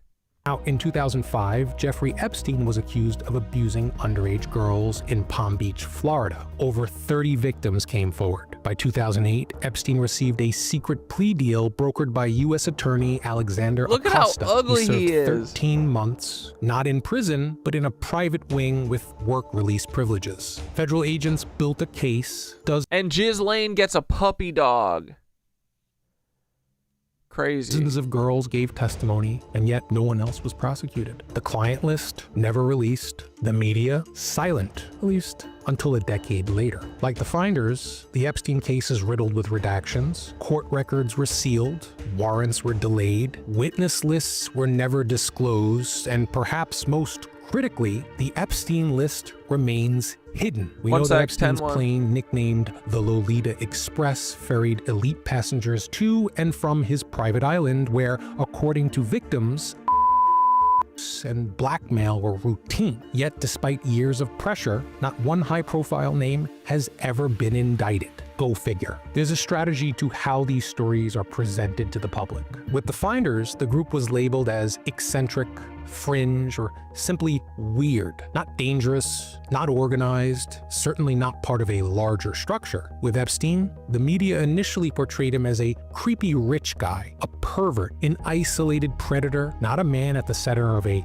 global trafficking network protected by intelligence agencies and billionaires. This kind of media framing does two things. It isolates the threat so that we stop asking who else is involved, and it shuts down accountability because the monster has already been removed. But what if that monster was just a middleman? In the Finders case, the CIA explicitly admitted that members were tied to past operations. That admission was buried in a 1993 report, never picked up by a single major outlet. In the Epstein case, former Israeli intelligence officials, ex-Mossad agents, and even CIA-affiliated names have floated through the background. Even Ghislaine Maxwell's father, Robert Maxwell, was himself suspected of being a Mossad double agent with deep ties to both Western and Middle Eastern intelligence networks. Multiple victims claim that cameras were everywhere in Epstein's homes, not just for voyeurism, but for blackmail. So ask yourself, was Epstein gathering intelligence, or was he part of a larger program? This isn't just coincidence, it's a method, a system. Despite a Netflix series, despite viral outrage, despite mountains of evidence, no names, no prosecutions, no change. Dude, isn't the FBI just a bunch of fucking... They just let you down, right? Wait, did he say that there was actually a Netflix one? Michael Jackson was the OG Justin Bieber. Yeah, I used to think that Michael Jackson was a abuser boy, but it does make more sense that maybe he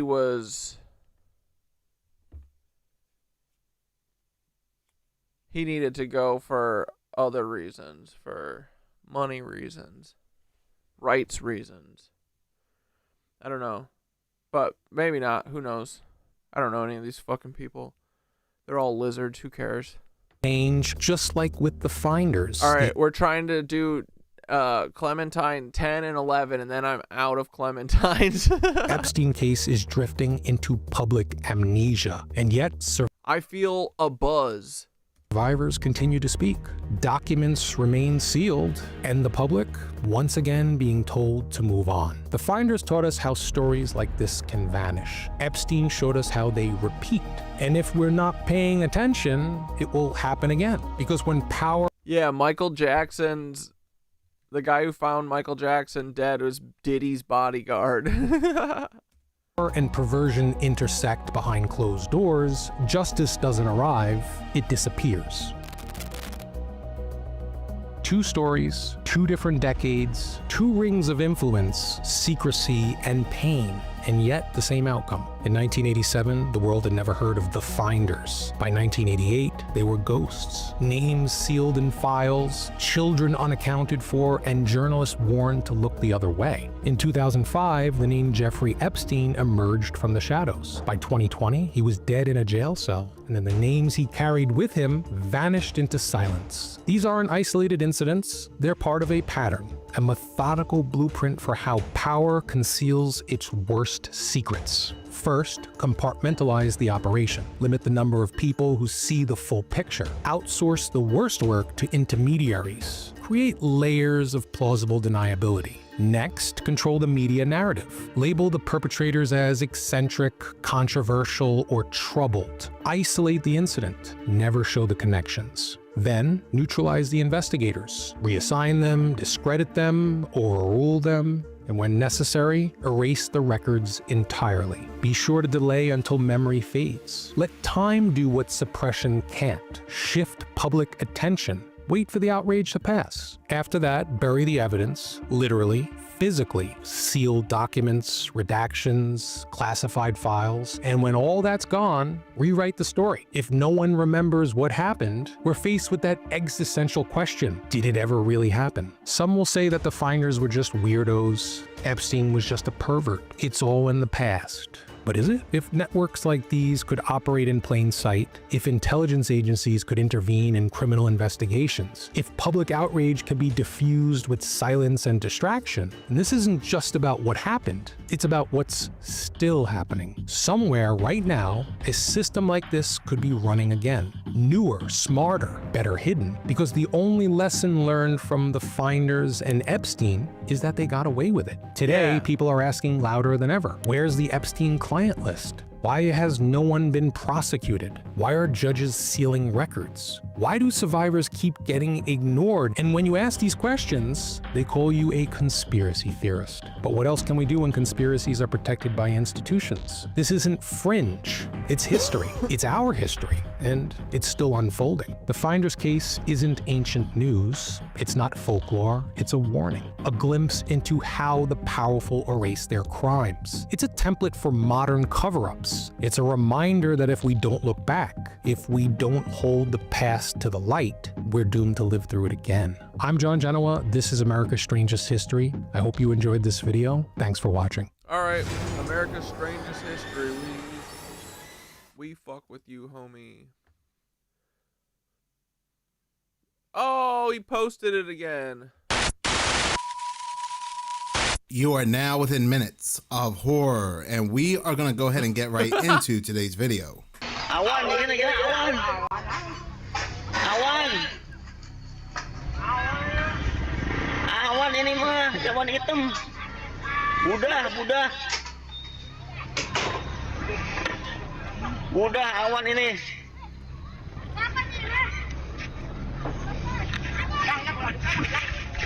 Awan ini, awan hitam. Ah, busa, bau, oh beracun, bau tak, tuh, busa ini, turun dari yang itu, masih ada. Nih orang pagi-pagi tuh kayak bau speed teh, tadi pagi tuh, kayak bau speed teh, bukan busa, A couple days after posting that video, I was thinking to myself, why does this remind me of something? And then I remembered the Oregon Crud card from the Illuminati card game. After making a video on this card months ago, I found out that this is something that supposedly has not happened yet, and yet it looks very similar to what we were just watching. Yeah, it's called the Oregon Crud, but it also says disaster. This is an instant attack to destroy any place except a huge one. It does not require an action. Its power is 24. If the attack succeeds, the target is devastated. So I definitely would love to keep updated on whatever this was falling out of the sky. So if anybody knows the location, again, please do let me know. So it's my opinion, but I strongly feel now that these tech giants are under the possession of demons. They are demonically possessed. And I know to some that sounds like crazy talk that's very kooky, but we're gonna go ahead and get into why I strongly believe so a little bit later on in the video. But before we go ahead and get into any of that, I do want to go ahead and talk about this. A conference many years ago that you probably were at. Oh, sorry. I'm sorry, go ahead. We know. Can you take him off the stage?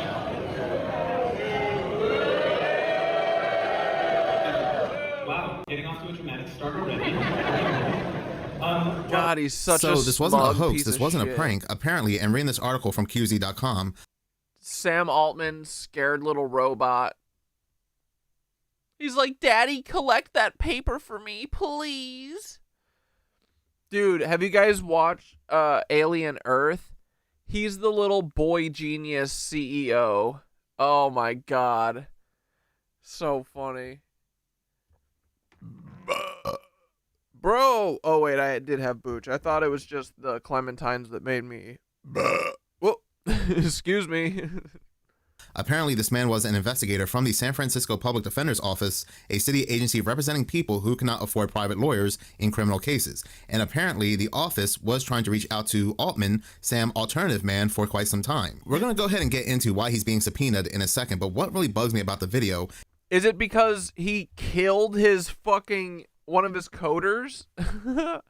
is not Sam Altman's nonchalant attitude being subpoenaed, and you can see him smiling, because I don't think he's human anyway. He's not. He's an alternative man. but it's the audience. It's the audience that's going, no, boo. Yeah, dude, the audience is so fucking... What is going on? Larry Ellison is a product of Oracle. No, Larry Ellison is Oracle. He made it. I mean, the CIA placed him as the spokesman for it, but it's just such a very weird reaction from the audience, as if he's above boo, boo. being served, and it's just so devastating for them. It just really grinds my fiddlesticks.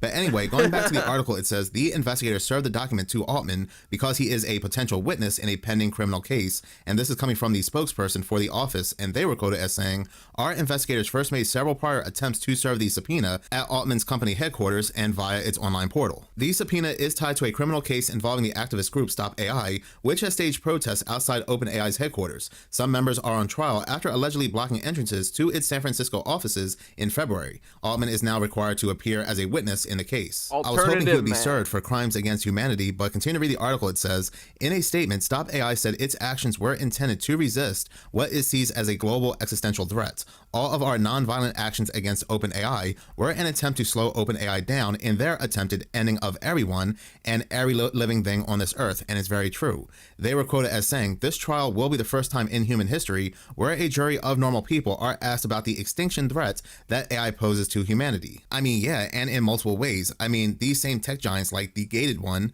they spent years telling us how we have to stop doing this, stop doing that for the climate, because millions of people are going to lose their lives, the world will be destroyed. Then they turn around and build these massive AI data centers that are just wrecking the planet, and we can see that in real time, and we are paying for it. They're going to build one the size of Manhattan. Now, after they're building all these data centers, they're turning around and saying, oh, global warming isn't a problem after all, which it never was. It was always a way to control people. Now they have to eat their words because of these data centers, and these data centers, again, are just destroying the environment. They're taking over the farmlands, destroying the wildlife, destroying the environmental resources, waters, and so forth. They are consuming a lot of energy and resources. We can talk about how AI is replacing people in the workforce. People are turning to AI for relationships, no longer people, even sexually. People are turning to AI for spiritual guidance. Oh, and really quick, talking about AI, I want to talk about something I caught YouTube doing to my channel. I had been noticing that my videos look different than what I have been editing. When I posted a video on Hours of Horror yesterday, I took it down because it just did not look right. I thought there was an issue with the editing, and so I deleted the video and re-uploaded to Seconds of Horror. But even then, I noticed the video looked weird. So I went to the video settings, I went to the advanced settings, and I noticed that these were enabled. Let YouTube enhance visual and audio quality. So what they're doing, they are giving the videos an AI enhancement. This is not given to everyone. They're slow rolling it out to the public. And I was looking out for it every so often to make sure this is something they would not enable on my channel, because I had spoken about this. I made a video on this about how YouTube is secretly using AI to edit people's videos, and the results could bend reality. And it was for other people. So I was looking out for any email to be alerted that this feature was going to be put on my channel. Did not receive an email, did not receive any alert that this was being put on.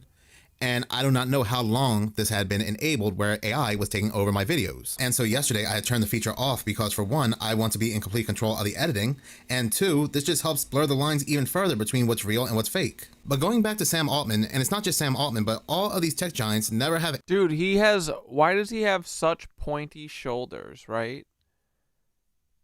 He might be short Slender Man.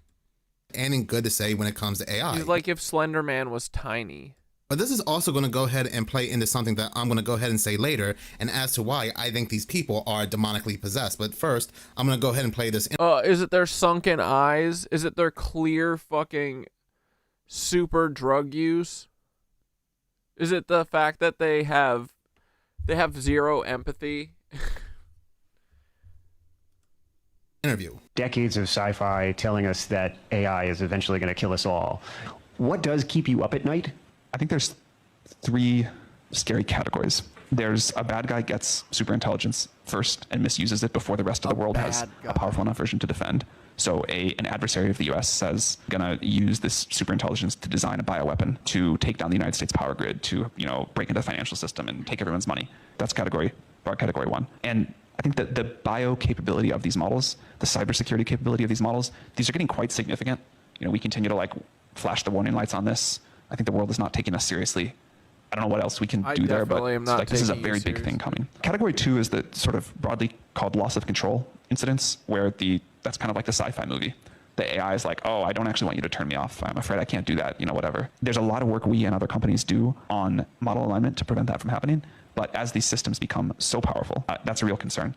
The third one is, to me, more difficult to imagine, but quite scary. And I'll explain what it is, and then I'll give a short-term and a long-term example. This is the category where the models kind of accidentally take over the world. They never wake up. They never do the sci-fi thing. They never open the pod bay doors. But they just become so ingrained in society, and they're so much smarter than we are, and we can't really understand what... Dude, Sam Altman is Michael Cera doing a serious role.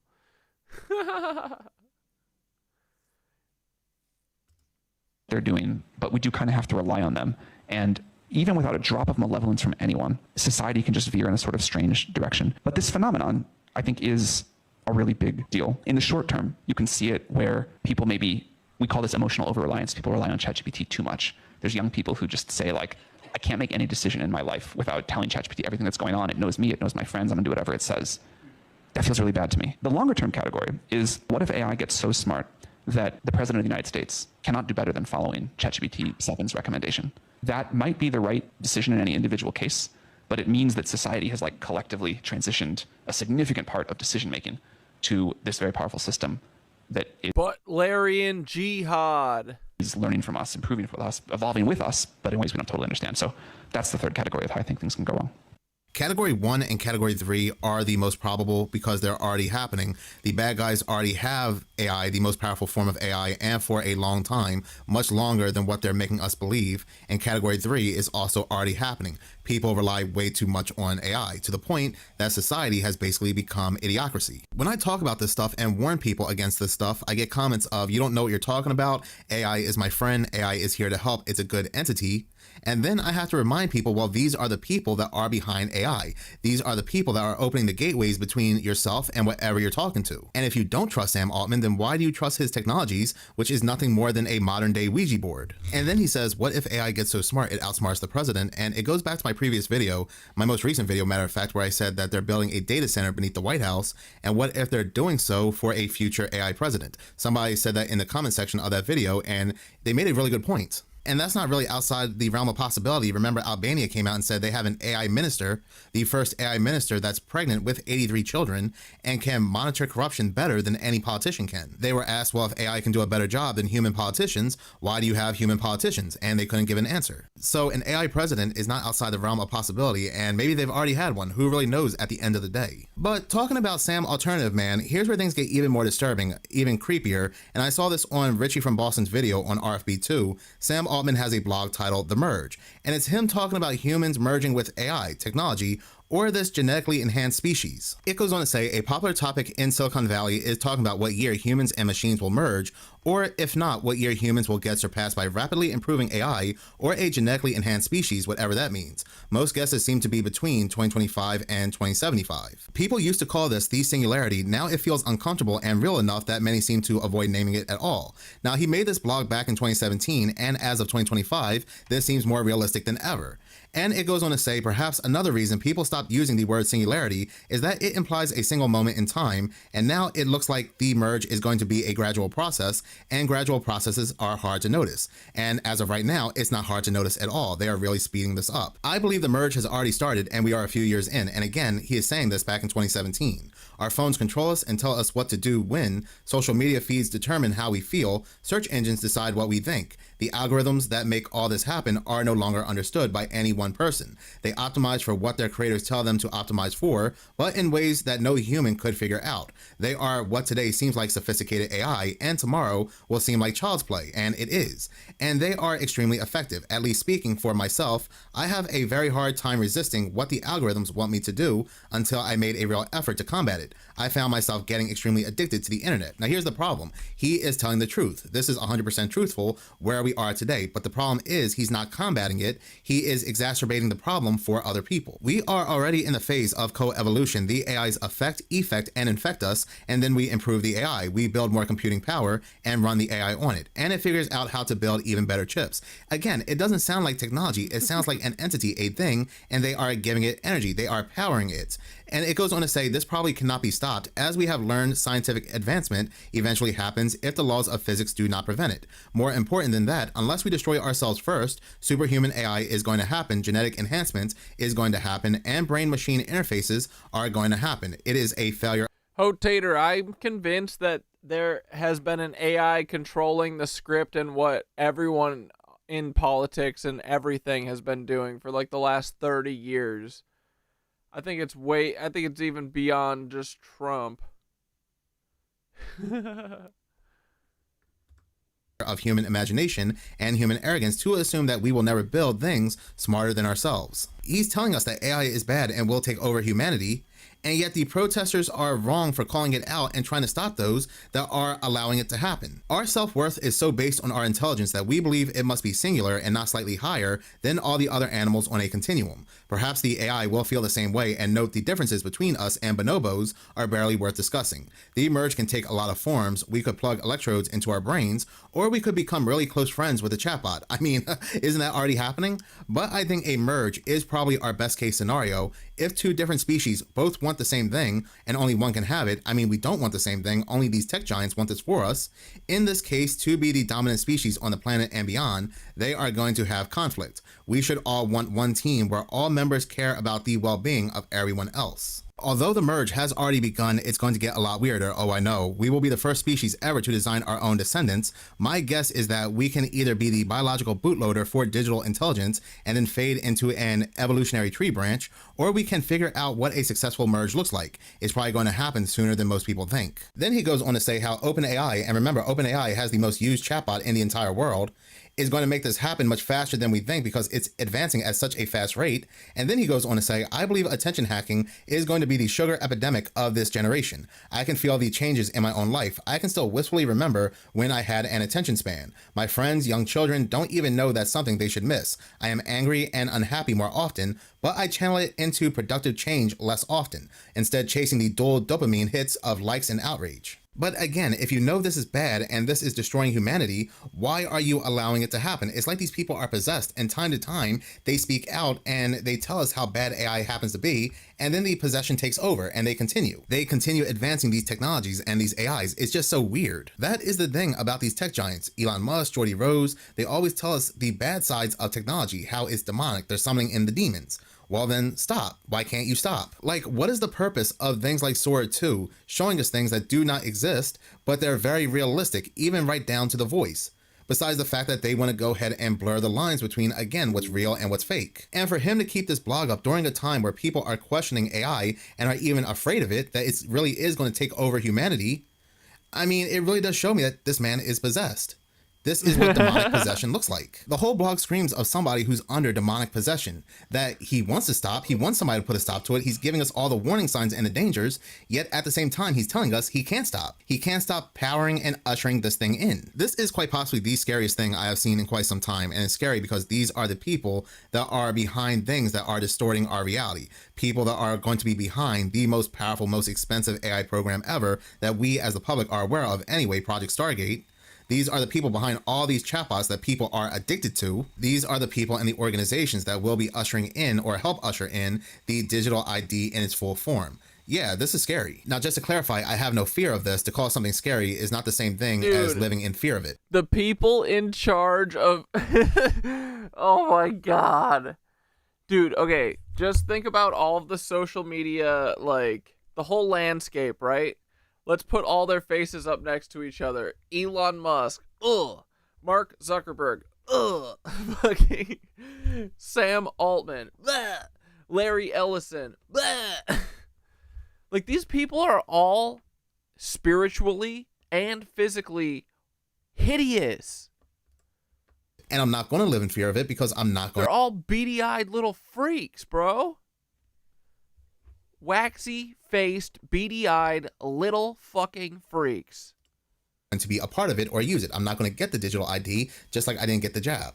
I'm not going to use AI, or I'm not going to try to anyway. I'm going to try to avoid it because apparently sometimes you can't. Reading this article right here from Cyber Press, AI-driven bad bots, apparently there's good bots and bad bots, now make up 51% of traffic, overtaking human visitors for the first time. So apparently the dead internet theory is a real thing. Continue to read the article. It says the global internet has reached a critical tipping point. For the first time in a decade, automated bot traffic has surpassed human visits, now constituting 51% of all web activity, according to the 2025 Imperva Bad Bot report. So that person you're responding to in the comment section that has your emotions all high might not even be a real person at all. Matter of fact, from multiple articles, there's a good chance that they're not. This is crazy. This is absolutely crazy. And I think this is one of the biggest things that they're trying to distract us away from. When you have people saying that, well, if this is a distraction, and I have been making multiple videos about how what exactly are they distracting us away from. And I think it's the technology and the advancement something like this has also happened to me. In 2023, but this great video from Itty Bitty Terror 2 Will Smith down what's coming. 2 years later, we have an AI prime minister who's pregnant with 83 kids.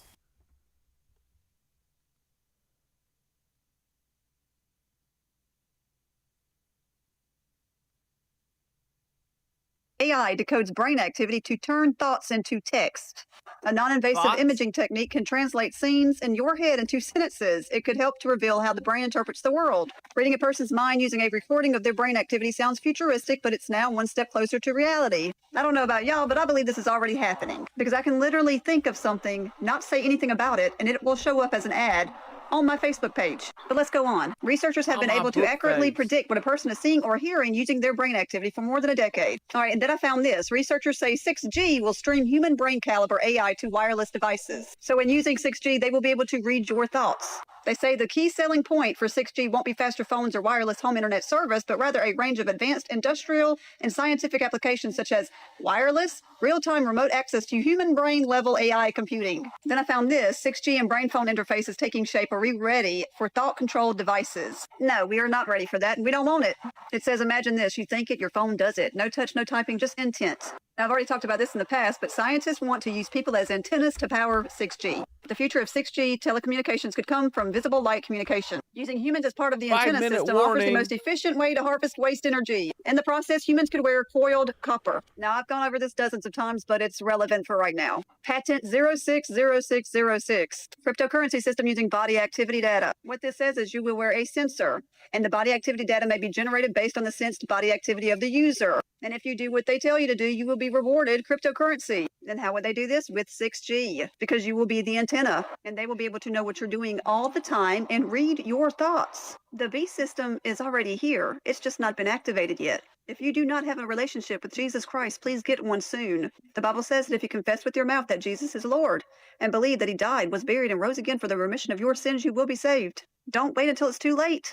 But talking about being very upfront and vocal about things, has anybody else been noticing that the so-called powers that be, news and media, they have been very upfront with the topic of things being sprayed in the skies when it used to be a quote-unquote conspiracy theory? Matter of fact, just talking about the topic would find your videos deleted. And yet now they're just letting anybody talk about it, even on very, very big platforms. This very interesting video comes from Moon Henry. Something massive is afoot right in front of us, and I'll prove it in 1 second.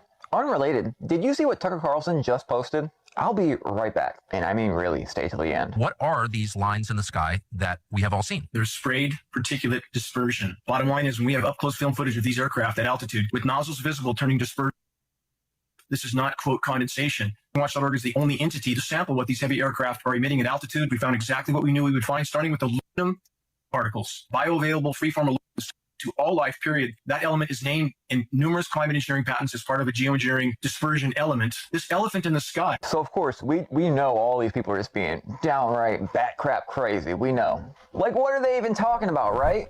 But let me ask you this. The same video is posted on TikTok, Facebook, Instagram, everywhere. No problem whatsoever. Why now? By the way, TikTok, I'll sue you. There is something much bigger afoot right now, and it's apparent that the lid is being removed off everything under a certain circumstance. Would he have been able to post that video a few years ago? You know, the sky has been so clear and blue, the whole government shut down. Look at this beautiful night a few nights ago. Of course, the shutdown is completely 1000% unrelated to the sky. Why is there X in the sky at nighttime? Why now? Think. Bookmark, save the video. Something is coming. No.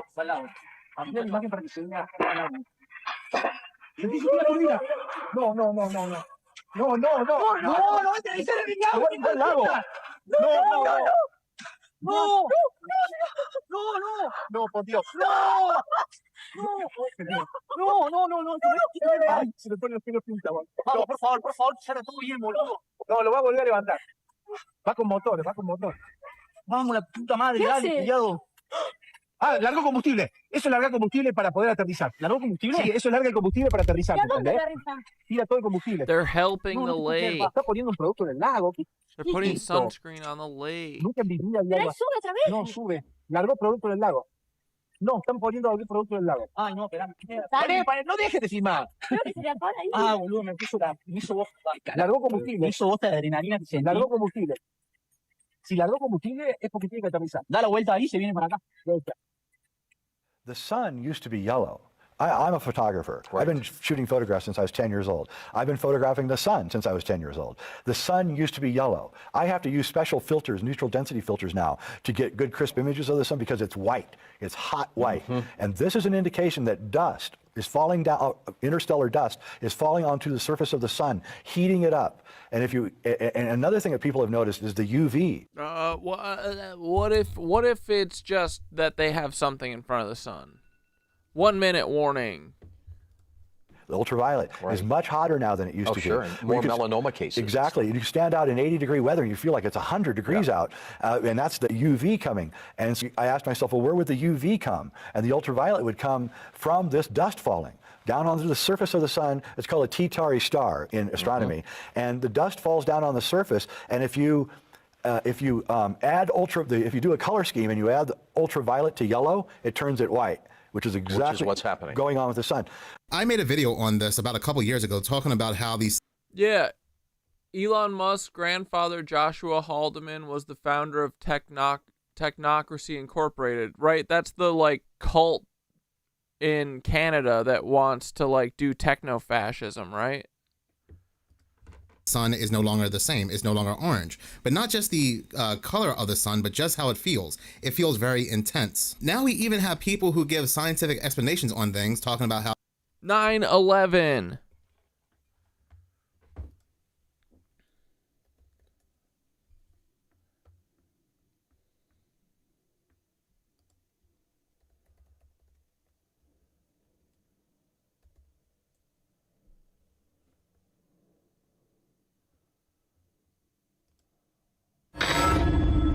Oh wait, that's Nat Geo. We'll get in trouble.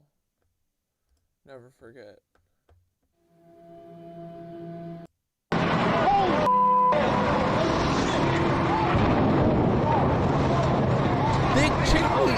Dick Cheney did this. Somebody hit the World Trade Center or the Trade Center. World Trade Center. Never forget, boys. This the lizards did looking this. At obviously a very disturbing live shot there. That is the World Trade Center, and we have unconfirmed reports this morning that a plane has crashed into the World Trade Center. We don't know anything more than that. We don't know if it was a commercial aircraft. We have no idea how many were on board or what the extent of the injuries are right now. Jules, this is Ryan. You guys know that the person who was on Flight 93 that supposedly had a box cutter or whatever the fuck and said, "Let's roll," and ran down the aisle and supposedly attacked the hijackers or whatever and crashed the plane. You know where he worked, right? Oracle. He was an Oracle boy. He was the CEO of Oracle. It's silly. It's all silly. And now Larry Ellison owns TikTok. Airplane that's been hijacked. I don't know. Things will go well. I'm good and good. I just want you to know I absolutely love you. I want you to do good. So have a good time. And I just totally love you. And I'll see you later. Bye, babe. Bye-bye.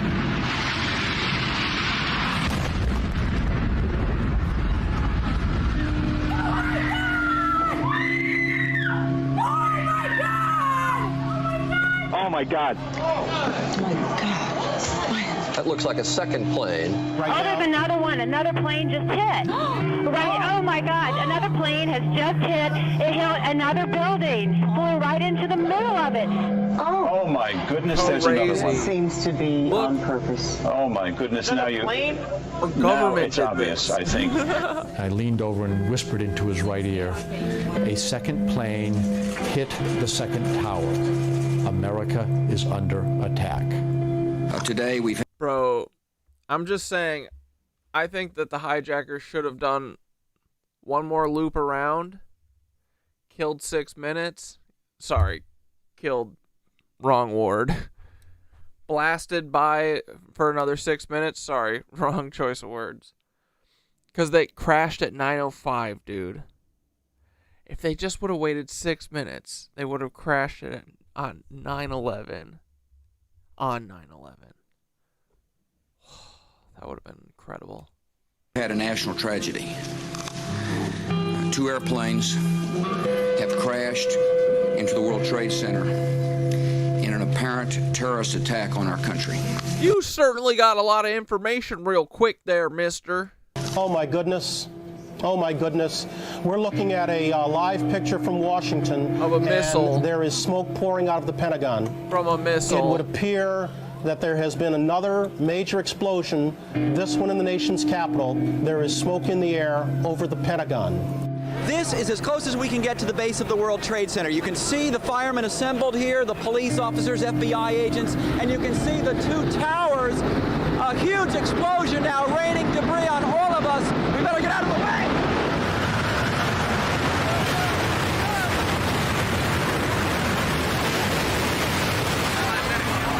We're getting reports that a part of the tower, the second tower, the one a bit further to the south of us, has collapsed. We are checking on that. United 93, that traffic for you is 1 o'clock, 12 miles eastbound 370.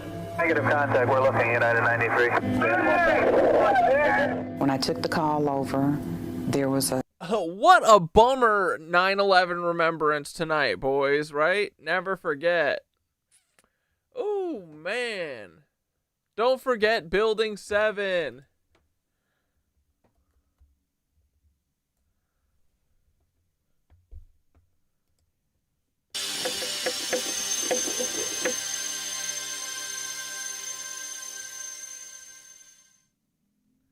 This is the National Institute of Standards and Technology on why the New building York fell. City, 2001. No tall building had ever collapsed primarily due to fire. But that's exactly what investigators believe happened to the 47-story World Trade Center Building 7 on September 11th. According to a 3-year comprehensive building and fire safety investigation just completed by the National Institute of Standards and Technology, or NIST. World Trade Center 7 collapsed because of fires. We really have a new kind of progressive collapse that we have discovered here, which is a fire-induced. This was the NIST World Trade Center lead investigator, Shyam Sundar. This fucking cuck. Progressive collapse. And in fact, we've shown for the first time that fire can induce a progressive collapse. NIST used in detailed a steel building data describing the building and its contents to create the most complex computer simulation of a structure collapse ever made. Falling debris from Tower 1 started fires on 10 floors in Building 7. A break in the city water main from the collapse of the towers disabled sprinklers in the lower half of WTC 7, allowing fires on those floors to burn for 7 hours. The NIST computer model was validated with evidence from videos, photos, witness accounts, and other data.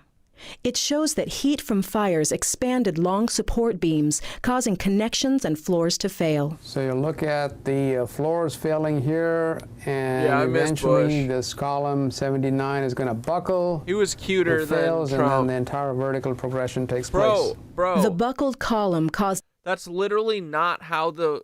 That's not how the building falls. Additional collapsed floors and falling debris that remove support from adjacent interior columns. A chain reaction then caused other interior columns to fail in quick succession. The outside shell of the building fell. Brother, that fucking it fell from the bottom. The NIST team found no evidence that explosives were involved in the collapse. And our analysis showed that even the smallest explosive charge that was capable of bringing down the critical column in the building, had it occurred, we would have seen sound levels of 120 to 130 decibels about a half a mile away. That would have been an incredibly loud sound, and that sound was not picked up by any of the videos or witnesses that we have talked to. The team found that World Trade Center 7's design was generally consistent with the relevant building codes when it was built. Our high-rise buildings in this country are very, very safe. Having a collapse of this nature is it doesn't seem like it. A little bit of fire made a fucking a whole building collapse. Not a partial. Not a couple floors fell in. The whole motherfucker fell. What? Very rare event. Nevertheless, to ensure... Oh yeah, the jet fuel. It leaked down perfectly into the columns. Ensure that buildings do not collapse in fires, even when sprinklers fail or are not present. The NIST team urges reevaluation of the fire performance of structures with long-span floors and other design elements similar to WTC-7. The team's report also calls for stronger codes, standards, and practices so that other buildings don't suffer the same fate. The NIST is our fucking enemy. Never forget it, boys. The National Institute of Science and Technology. Is that what their fucking standards and technology? They have no standards, bro. They are our enemy. Never forget it. Oh, God. You know I just want to watch John. Is that okay? I want to thank everybody for your kindness. We'll watch a John or two. We'll give it a little early snuggle in. Your encouraging comments and tips. I hope one day to meet many of you somehow. For today, I thank you for being here. I love you all. God bless. Jet fuel gives you wings. Have I looked for the aurora tonight? The northern states are getting a crazy light show from the big flare that just hit us. And, well, I still think we have the uni cloud, but yeah, I'm definitely going to look. Here, let me go look out the back window real quick, and I'm going to go 10-1. I'll BRB.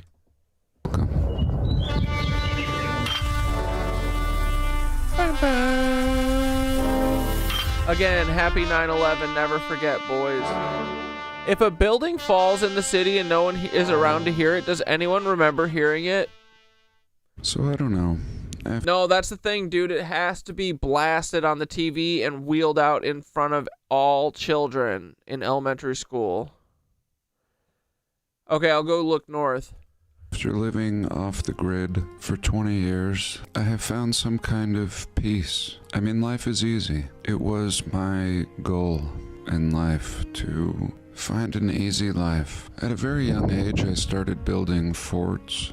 And I very much felt like I could live in these forts if I was allowed, if I owned the land and would be left alone. And eventually in my early 20s, I bought land. I didn't move out here until I was 30, officially, and I've built a couple forts. I have water and a water heater. I can cook with propane or my wood stove. I have a refrigerator, toilet, and shower. And the only things I think are missing are community and good food. I'm a big fan of Joseph Campbell, have been since high school. And Joseph Campbell talks about myth and mythology and how essentially all mythology is the same, telling the story of humanity. And anyway, Mr. Campbell encourages us to follow our bliss. And many times, my bliss is fine food.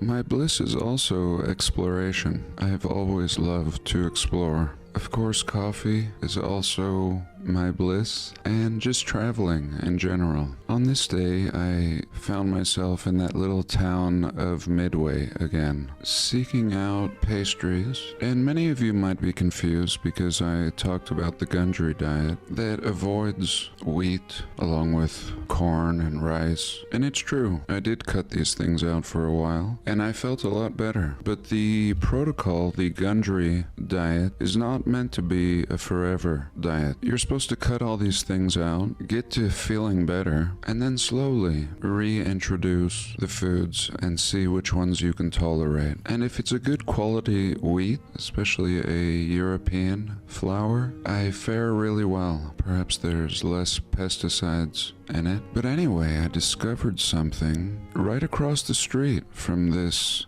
bakery. And again, follow your bliss. Here I am, seeking a fine treat, and I'm supposed to take a left, but I look to my right, and this is what I see. Some ruins. Some cooked out, well-fitting, irregular stones. So at first I zoom in, and then I think I have to go explore this. I'm right across the street from this resort and decide I'm gonna have a little look. So I get out of the car and I see this hole in the ground with trees growing out of it. Now it hasn't been long since I visited the lime kilns. Such a sight was very common to see. But here this was really strange. I wasn't expecting this hole in the ground, and it really went down quite a ways. You can see water flowing down there and looking very round, not so much from the top. And this is just in front of some people's homes. So I look over and I see some other strange mound.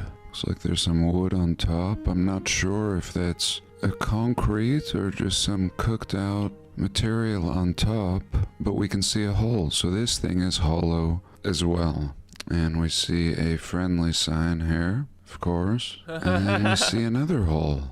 This one a little more accessible, no water, but a very perfect crater. Some cactus growing here, and we can see that resort across the street, and pretty unbelievable. I've been here before and didn't notice this. And here's the other one.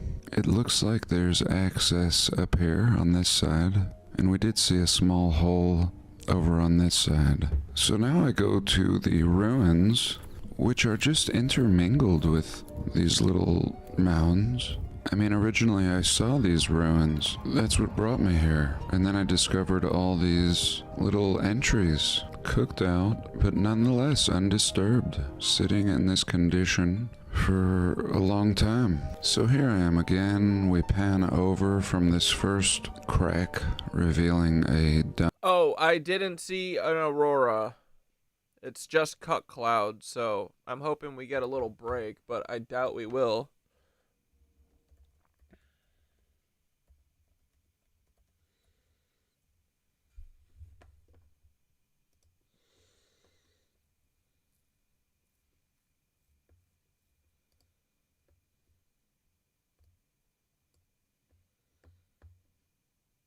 This one sucks. Satellite.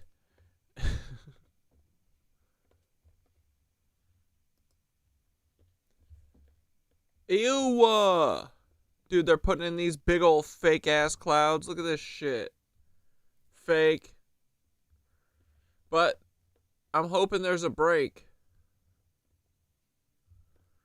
I don't know, they got this thin bullshit, bro.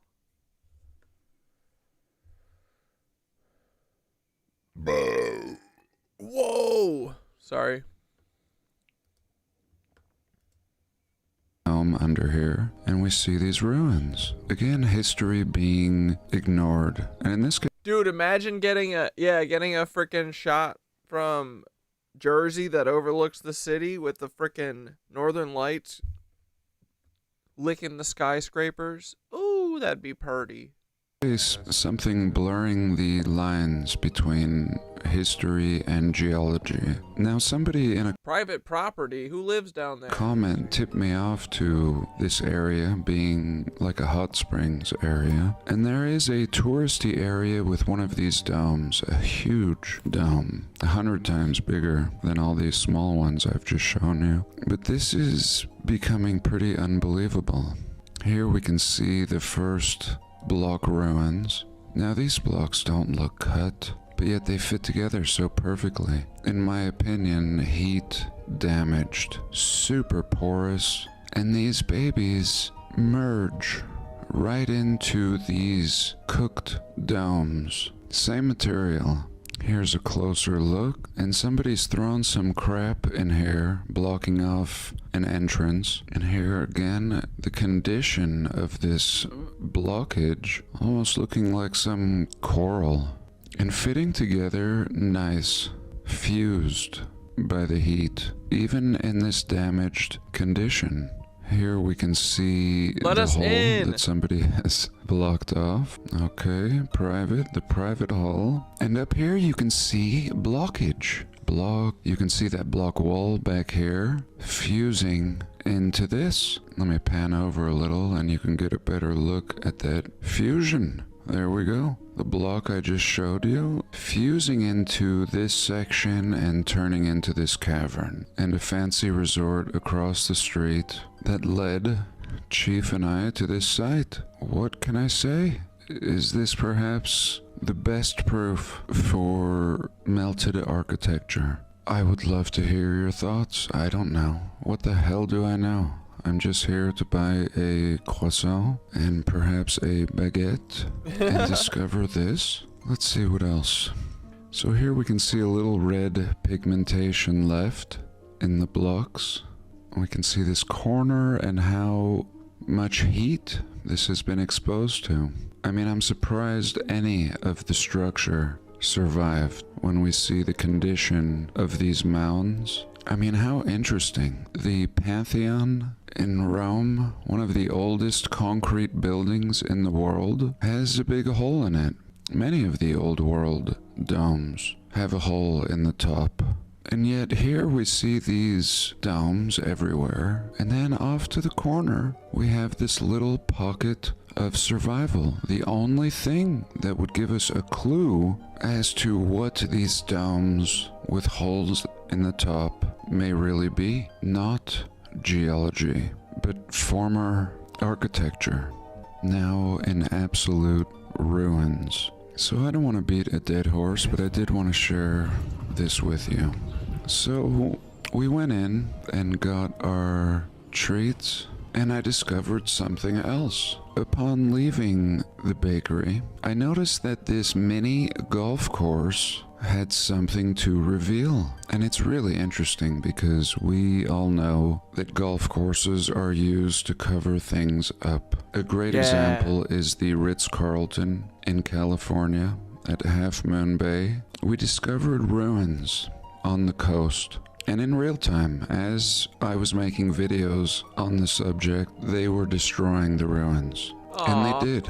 Many articles I've shared in the past showing the real-time destruction of the rest of the ruins at the Ritz-Carlton. And of course, there's a big golf course covering up much more than we will ever know. Hotels but here, be covering in this them up. Unexpected discovery across the street, I find the same things here at this resort, intermingled throughout this mini golf course. Again, a hotel and a golf course. Hotel and a golf course. So, since we had just made a purchase, I felt free to walk the course and check out all of these holes on their property. So here was a pretty large one with water. All of these have hot water in them. And this one juts out so far underground that it actually goes under the road. And I'll show you an example of that. You really can't tell from here, but all hollow under here. And these are flowing springs. Again, like I said, there is a resort with a designated pool for bathing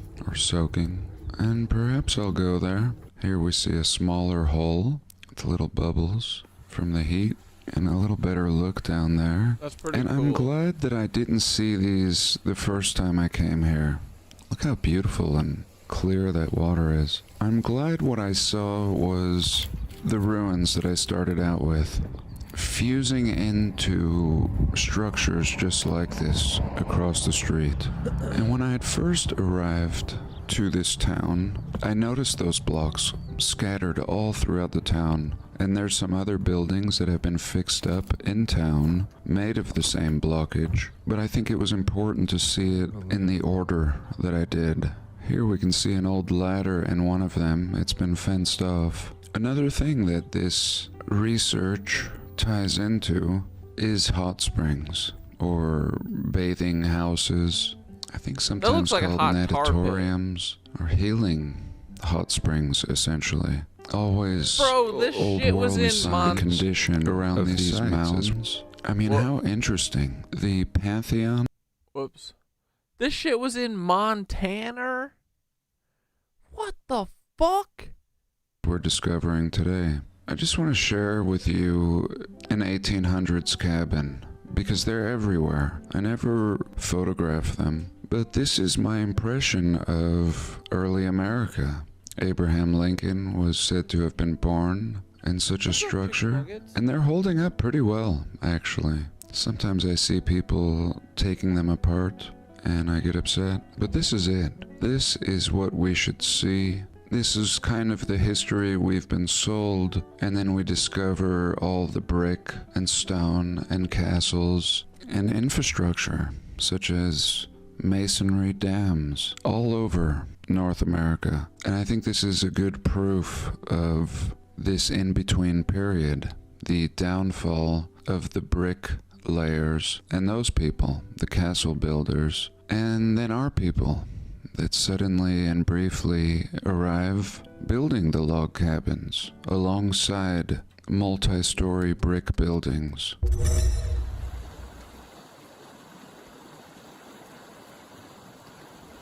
So now I'm going to take you to Wyoming. Very briefly, we're going to go linger on the border of Utah and Wyoming. I told my friend about this, and he said, "What is it with you and dams lately?" And I laughed. I don't know, really. All of my recent discoveries are seemingly half accidental. But anyway, He's got the best blue steel look. Zoolander. Saw this dam and thought I would fly my drone, and then I saw this sign and I was interested. Oh, you can't fly your drone. Why? Suck a dong. What do you mean? Can't fly a drone. Who the fuck are you? Who the fuck are you, sucker? Fuck, steal that sign, bro. In the history, having recently explored the Roosevelt Dam in Arizona, and having also explored many other masonry dams since then. Yeah, Squeaks is actually being a good boy. He was sitting nice with his sister and not chasing her. Although I picked him up, so now he's probably gonna chase her. I hope to make a video sharing all my finds on these old dams, and also re-upfitting these old dams, and in the process flooding out lots of towns and cities. Yeah. This becomes a common theme. Yeah, the dam movement. Similar to the great fires in the past that seem to be swallowing everything up. We also have the flooding of cities and towns. What's his dog's name again? Champ? I was looking for any signs of cute boy? ruins, man-made blocks. It seemed like I could see a lot from Google Earth, but once I was there in person, it was very difficult to access a lot of those spots. Nonetheless, we did get to explore a lot of this dam. It was early in the morning, and there was nobody around.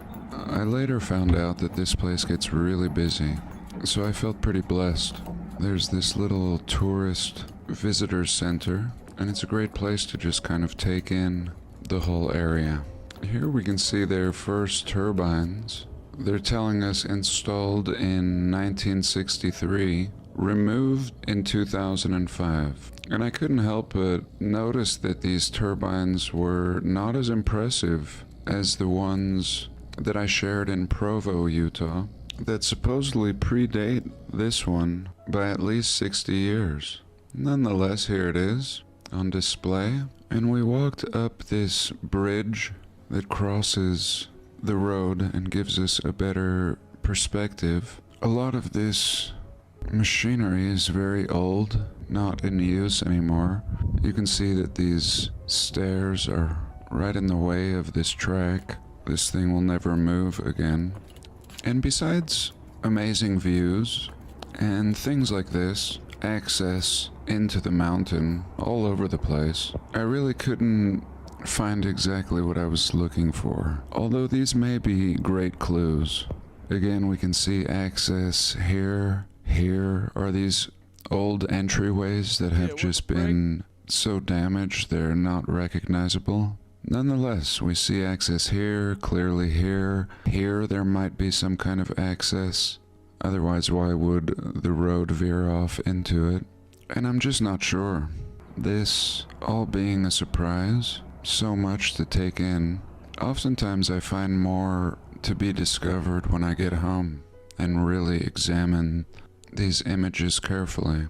Something I recently shared with you were the ruins I found off of the road, right off of the highway at the Roosevelt Dam in Arizona. So naturally I'm looking for ruins here as well, pockets of survival.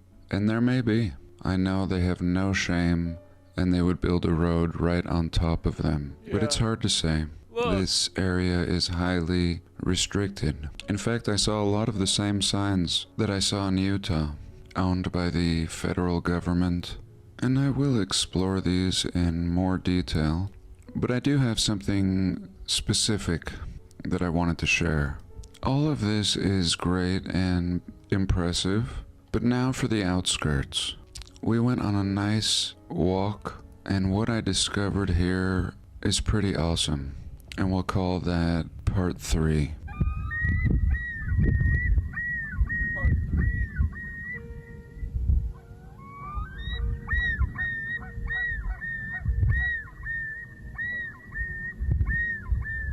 Let's just jump right into it now. So they told me that this was not a masonry dam, such as the one in Arizona, and I was looking for signs that it actually was, and I found it.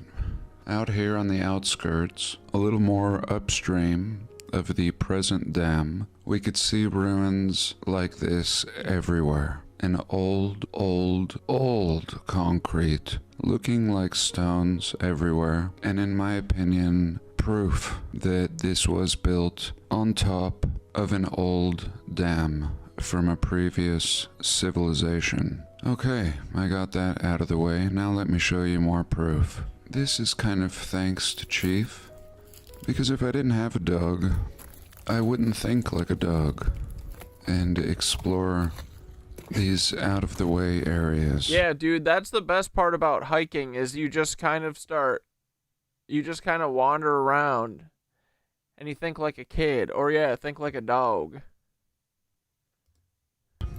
The outskirts. Chief. I recorded a bird here. Chief the dog. One of the most beautiful bird calls I've ever heard.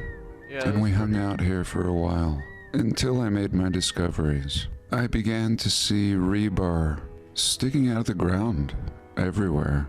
Here we can see an old chunk, and it continues down and actually turns into this white thing here. Again, noticing all of these rocks looking like concrete, many of them being very, very square, and that's when I began to see the rebar sticking out of all of these chunks laying around haphazardly. No doubt old blocks, and here's the first few pieces I got on camera. So here you can see a very old piece of rebar sticking out, and then you see another one over here on the right side. and also one in the foreground here, coming out of the ground.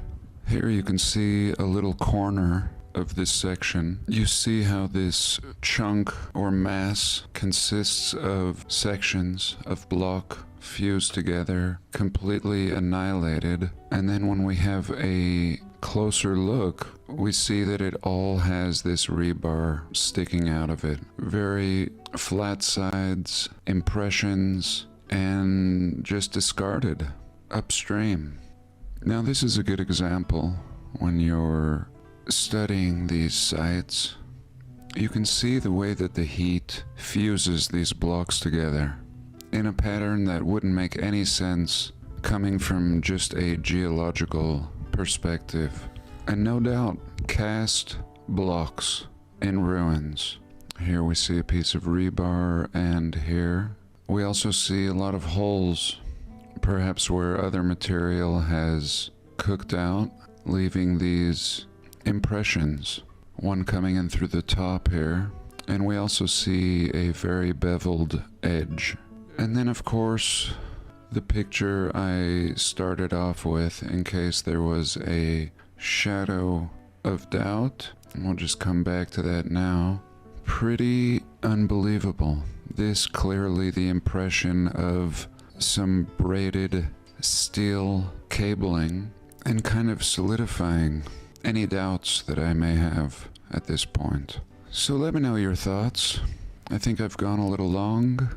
The name of this dam is called the Flaming Gorge Dam. I could say a lot more, but I think that's enough. I hope you've enjoyed this week. I love you all. God bless, and I'll see you soon. We love John. What if we watched another We Love John? Boobity boobity doo. We love John. Dibbity dibbity doo. We love John.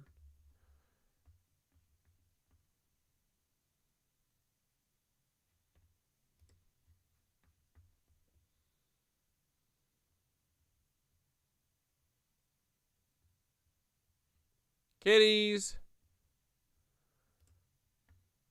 What's going on? Oh my god, I'm so bummed. I had 4 segments, and the first one seemed to have some kind of interference. Jammed signal. So anyway. Okay, we'll probably watch this and then go to bed. I'm gonna go put my dinner in the frickin' oven for, I don't know, a couple minutes. Okay? I'll be right back.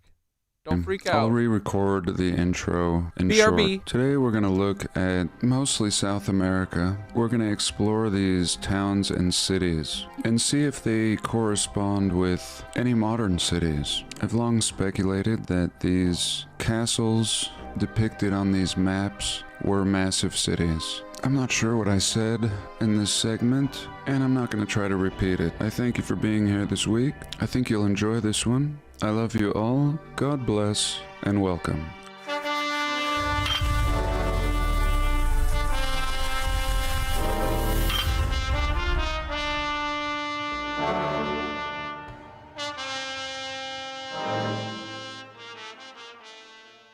Sorry, I had to step away. Where were we? The Colorado River and these cities all throughout America. Years ago, when I first started doing this research, I had some kind of intuition about this language. You see Chi Laga, and was Chi City, and was Laga Lake City, and we see a city right here. But what we don't see is the Great Lakes as we know them, and this is a big red flag. I was originally going to do this video differently and discuss the Great Lakes, but let's just have a quick look here. We can see that the Great Lakes began to form, according to the mainstream, in the last glacial period around 14,000 years ago. but okay, great. Here we can see the Great Lakes, just to be clear. And here we can see Chicago. And we're told this happened 14,000 years ago. Great. Well, what about this then? Why this? I mean, were these map makers stupid? Or did things look a lot different? Now, I don't know what happened. I mean, I do and I don't. Some sort of reset. And it looks like these Great Lakes were formed much more recently than 14,000 years ago. Let me know if any of your cities may be located where you live today. Clearly down here in Florida, we see a castle, perhaps St. Augustine, something down here. Is this Georgia? We clearly see Appalachian has been Appalachian for a long time right here. So I wanted to track some of these down, and that is the purpose of today's video. In my last video, I was exploring down here in the Patagonia, South America region, and it's the same thing here. Castle cities along the Amazon, tons of cities on the west side here, a whole bunch in Peru. I mean, Peru is just happening. And this, if you recall, is Lake Titicaca, a fine name for a lake. But today I started down here. I kind of followed these rivers up, as I did in my last video, through Buenos Aires, and this castle city right here may be Buenos Aires, and here it's called or probably San El Spirito or something. So anyway, let's take a quick pause and jump in.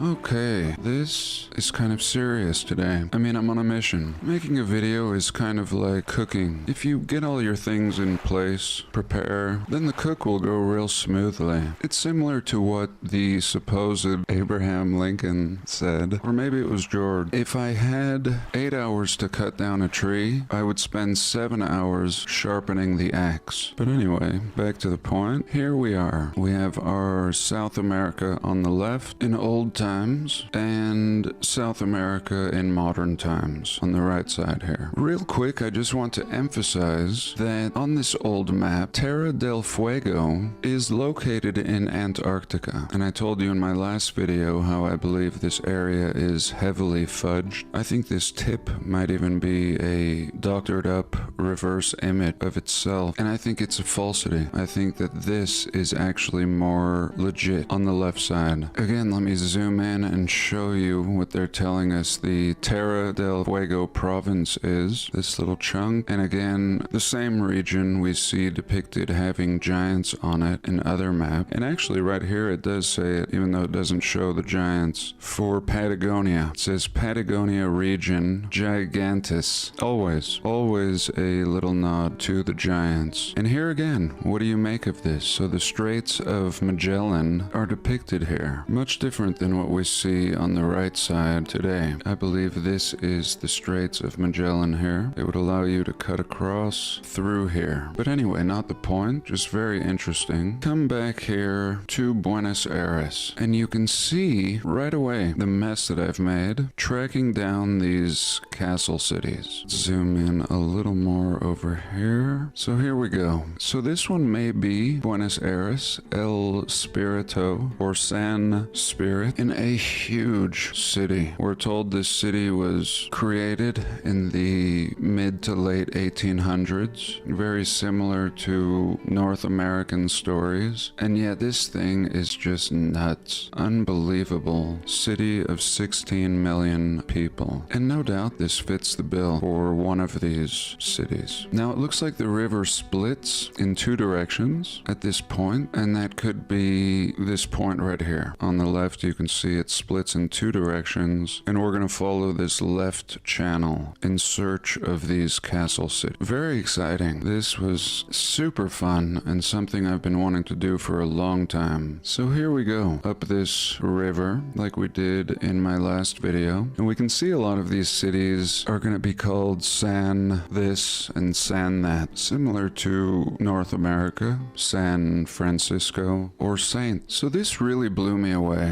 What you you will notice is all of these cities are on the rivers. And we also have trains. Trains and rivers. Trains and rivers. In this old time. In my last video, I was showing abandoned train lines all throughout here, going all the way to Terra del Fuego. But what it looks like is these people were a seafaring people, a water traveling people. All the cities are on the rivers. Were the boats primitive? I don't know. I think everything is cartoonified on these maps to some extent. A little exaggerated, as maps are. The map is not the actual territory, but a good depiction. I think enough to follow today. So let's keep going. And here I think I've found my first city, San Nicolas. Let's zoom in. We see massive destruction here in repurposement, like a train hub, clearly. Train comes swinging in right to the edge of the river, and these giant buildings like train hubs. And San Nicolas, I believe, is right here. Ningatos. And I don't think it's just this little part. I think it was all of this. All this farmland is just destruction, and we'll get into that more. But just above San Nicolas is another city, and it may as well be the same one, perhaps renamed. And this city is called Rosario. And to be honest, I fell in love with this city. I would like to move to Rosario. And no doubt this is one of these old castle cities depicted on this map. Let's zoom out. Okay, and I'm show back, you. sorry. And I have a whole adventure here for us. I probably better speed this up, but let's get into it. Ding. Okay, what did I find down here? Again, this is way up here, way up and way out. I mean, okay, it's one thing to build Buenos Aires, but we're really getting into the bush here, and we have this amazing city. So let me show you a few highlights that I found. Here is a brick building. That's all I've called it. And I want to show you this massive old brick building. Let's drop the man. Boom. Just to give you a feel. I mean, this thing... If the glaciers never existed, then neither would weed. Glaciers made weed. Y'all are... Dude, Skitter's so right. is being utilized today and is Glaciers at did least 9/11. 200 years old. Kind of move around it. Really old part of town here in this city of Rosario. Now here I've put cathedral. Here we can see this beautiful cathedral. And this city is so high tech and so dense, old. And Mac, what are you talking about? A THC ban? A ban where? What, they're gonna stop selling weed in New York now? Or where? Everywhere? and built out. It's unbelievable. This is just sitting out here. And it's not just this cathedral, it's the building next to it that's part of it. And all of this is just amazing old world. Let's try to drop the man down here. And boom, here we go. And really just a good time. People appear to be having a ball. Kind of reminds me of what America used to look like. Beautiful brick sidewalks and city overall. Let's see what else I've got here. I mean, it's just scratching the surface today. Here is the Palacio de Leon. Okay, we have this grand monument here on the river, just right on the river. Similar to what we were looking at several videos ago in New York City, where they just have demolished a lot here and turned it into parks. Still a lot of buildings remaining. Here a terminal, an old world terminal hub. Wait, they're talking about a federal weed ban? Shut up. No way. No way. Federal THC ban sends hemp companies scrambling. What? Wants to ban hemp THC? What is that? Is that weed? What? Isn't weed federally illegal already? It's just the states that make it legal. But back to this Palacio, just awesome. All of this. Let's look at this building, which was my original find. There we go. Kind of reminding me of the Science Church, Scientology or Church of Science. There's two of them, I think. I always confuse them. Both kind of weird. Let's drop the man, have a little look here, and boom. Look at this city. Everything old, everything original. Look at this brick building next to it. Unbelievable. This place is just sitting preserved. Look at the intricate brick sidewalks. And again, this Palacio. What is this Palacio? Just Palacio a specimen of beauty here. So let's move on. There's so much around this area. If you want to have a look for yourself, just look how dense this is. Perfect grid, perfect architecture. Again, on this river, where this castle is on this old map. Here is the Palacio. It's literally a perfect grid. Fuentes. A real beauty. Just taking up like a whole block. Let's try to move around it. Really poor image, but you see what I'm talking about. Let's drop the man down here real quick. I want to show you the streets. Look at this. All brick streets. Gorgeous. Beautiful manhole covers pointing to an underground. And look at this building with the tower and the tech, the columns. Unbelievable. The preservation. Instead of demolishing in this city, it looks like they have simply restored and appreciated the old world. Someone asked me where I would like to go, if I could go anywhere. And this is definitely it. This city is awesome. Look at all the people walking around. Look how safe it looks. Little cafes, reminding me of America pre-pandemic. So let's look at something else. Here I have a pin that says for sale. If I was rich, I would buy it. But maybe if I was rich, I wouldn't do this research and I would never. $2,000 stimulus checks or we riot. I would smoke on some Aunt Dabs. Oh man, brother. Never know. So here we go. Here she is. What a beauty for sale. Vende. In French, it's vendre, and we even use the word vend or vending in English, showing how there was an original root language that has been split up, similar to the story of Babylon. And I think that is a true story, and it's much more recent, not specific to this one part of the world. And all of our languages were divided, and we were scattered. Look at this place, in this cheap little store in the center, just this little junk fest, and the beautiful old world just sitting here. Can you even open these doors? Unbelievable beauty here. And for sale. Go ahead and call them. In the middle of ask it? them how much they want and leave it in the comments if you speak Spanish. And let's move on. This exploration is so fun. So this, I believe, is one of the cities, Rosario, along the river. Let's take a quick pause and look at some more. Yo!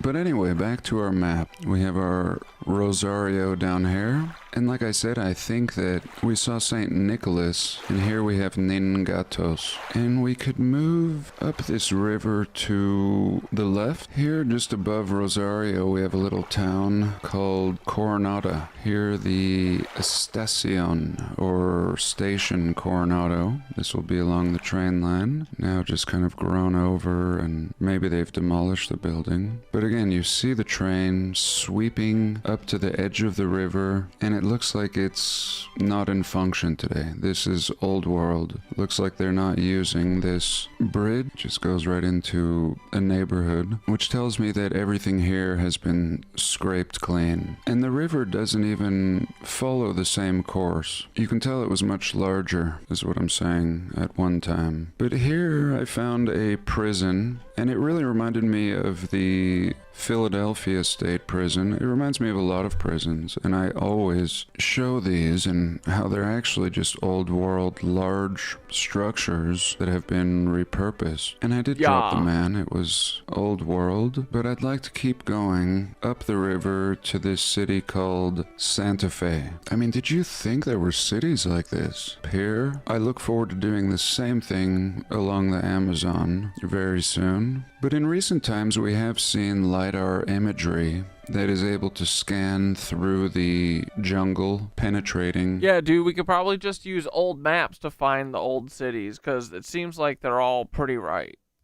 With radar Deb, and LiDAR, whatever the greatest technology is, and we see pyramid cities, whole cities, totally laid out in the jungle. And really, I didn't expect to find such beautiful, advanced, old world cities. I mean, I knew that we would find something because I believed that these castles on these old maps do depict cities. But I didn't know we would have so much left and in such great shape, and I didn't think they would be as large as they are. So here we can see artificial coastline throughout the city. I mean, the land has been cut by people. The rivers have been cut, just standing on the shoulders of giants. And here I found this little place, and let's drop the man, put it right down here. We see a modest church. It looks like it's been refaced. Never-ending, gorgeous, old world architecture. I mean, all of it. But I want to show you this beautiful palace here. Beautiful palace. Here we go. And really just kind of a no-name town. Look at this thing. On this side as well. This giant courtyard. Just to give you a taste, a building here. These will all be built at the same time by the same people. And here she is from above again. So this city, some random city. And here I've pinned a cathedral. I mean, again, it was 3 hours, maybe 4, of research. I would love to spend more time, but I thought, let's just get the ball rolling. Here, a beautiful building, graffiti on it. Now I would love to hear what these people have to say. I would love to talk to them. I mean, it's in their face. It's everywhere. Here you can see a modern junky building. I mean, it's nice, but really reminding me of Antwerp in Belgium, just like every other building being old world. And again, it's not just the architecture I'm in love with, it's this culture and lifestyle. Let's look at something else. Santa Fe, and then across the river, Piranha. Another just amazing, massive circuit board city out here. Train running right through it. Massive hub here. Absolute gold. And way up here, downtown. Town is called Corrientes.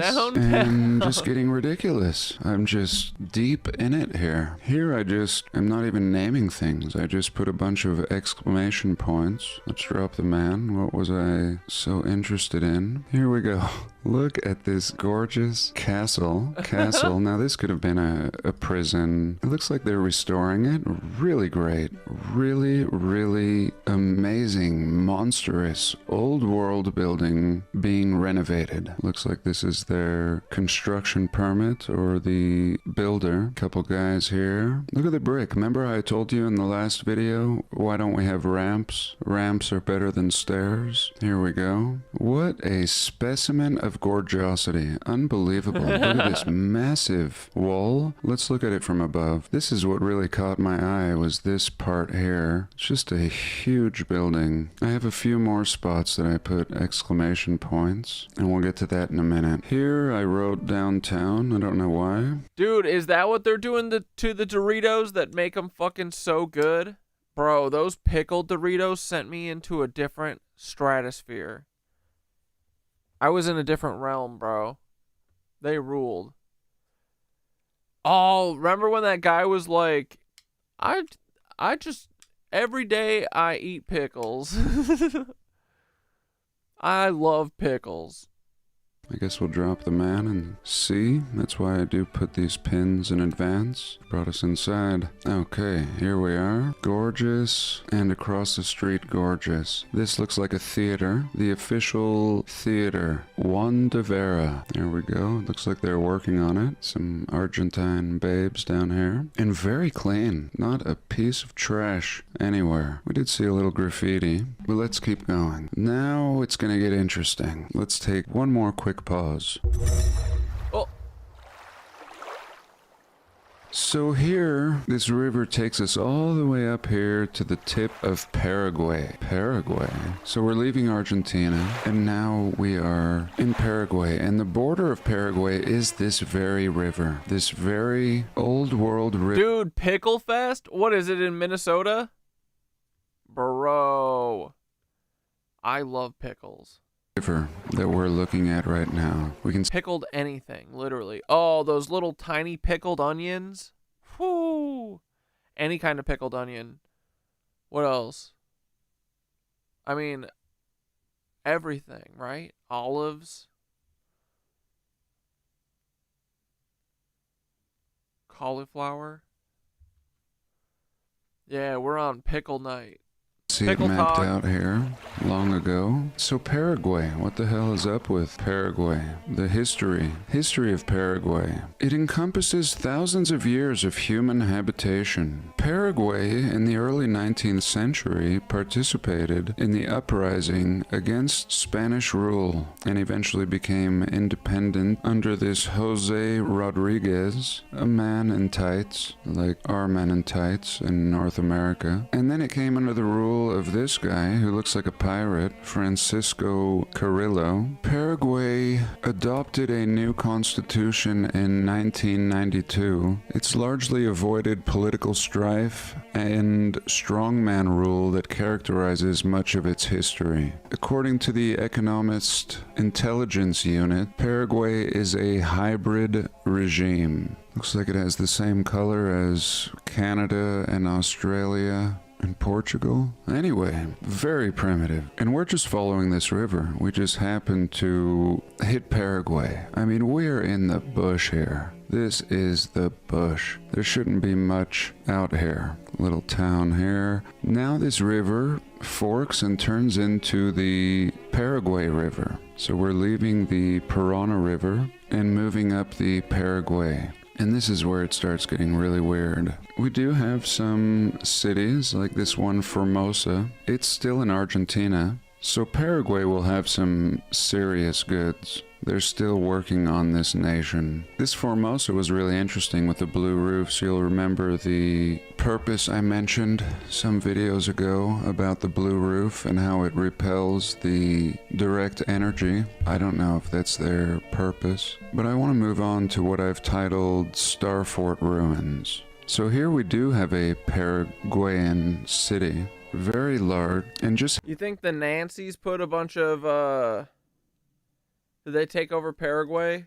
Having a red tint when compared to everything on the other side of the river. It's really interesting. A lot more brick, terracotta that has not been whitewashed or renovated, like we saw in the beautiful city of Rosarito. So this is awesome. I want to go through here, find notable buildings. You can see how massive this city is. I mean, how many people are in this city? And you can tell it was a lot larger and has been farmed up. But here I wrote Starfort Ruins. Could it be? It was interesting because it just looks like an old ancient wall, and they have scraped a building clean here that had pointy angles. And when I tried to drop the man, they would only let me drop it to here. This was as far as I could drop the man. And we could see it's on a hill. Looks like we see an old world building back here. But yeah, they don't want me to go over here. And this is a pretty unnecessary road. Very new and looks more like a cover-up on the river. But that's nothing. Let's get weird now. Here I've put a pin out in the middle of nowhere. What do we have going on here? I mean, there's nothing out here. Oh, John, that's farming. Is it?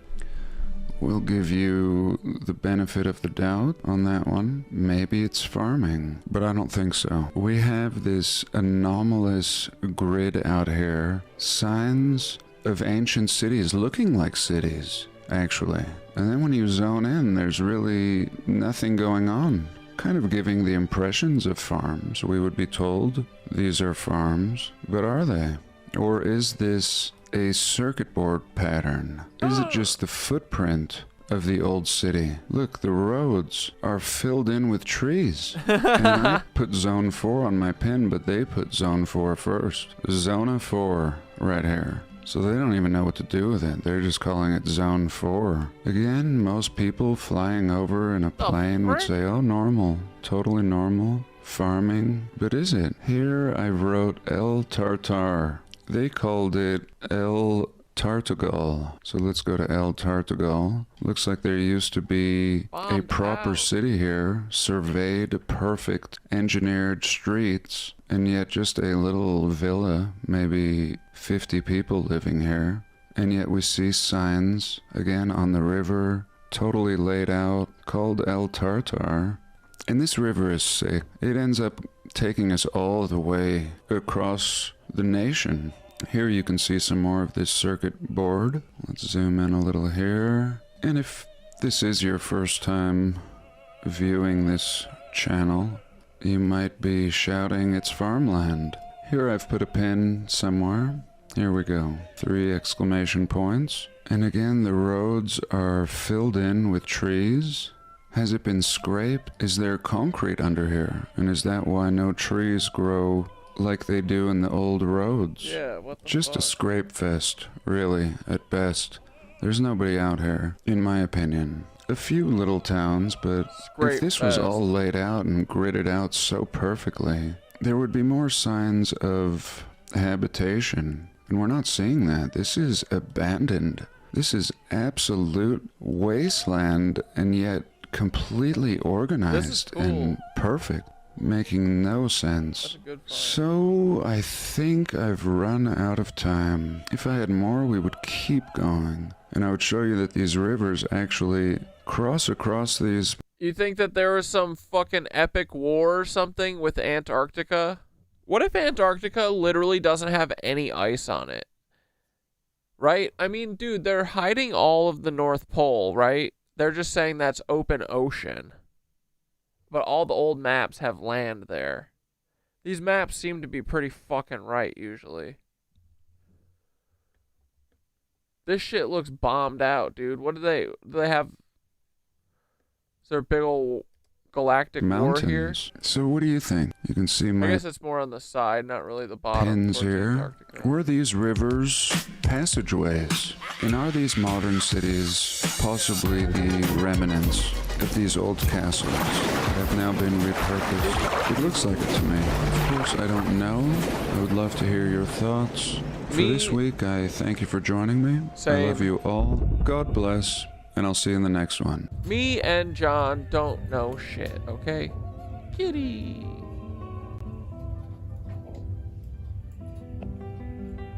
Dude, I didn't think about One of my recent teachers, one of my many teachers, this one is still alive, What? Ted died? suggested that we be willing to let go of everything. We be willing to lose everything. Why the hell would I want to do that, you might ask? A, because it's gonna happen, so you may as well accept it. Tell me what you think you will keep. And B, and most importantly B, because it will bring you true freedom and peace and happiness. A very Taoist idea. Thank you, Ted. Come back in a new form when we're ready. I don't know, though.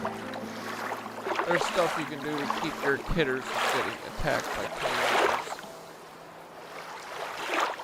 Poor Ted. R.I.P. Ted. Was Epstein a spy? I don't know, guys. What do you think? All right. That's probably it for tonight. Yeah. We'll catch some more tomorrow, boys. We'll do it all again tomorrow.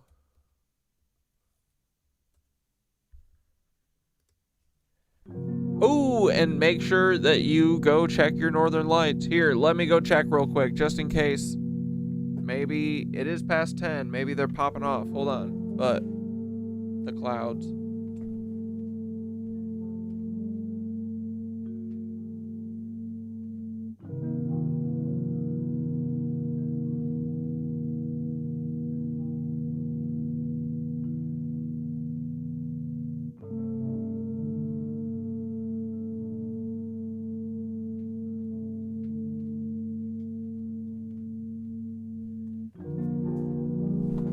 I don't really see anything, but it does look like the clouds are cucking.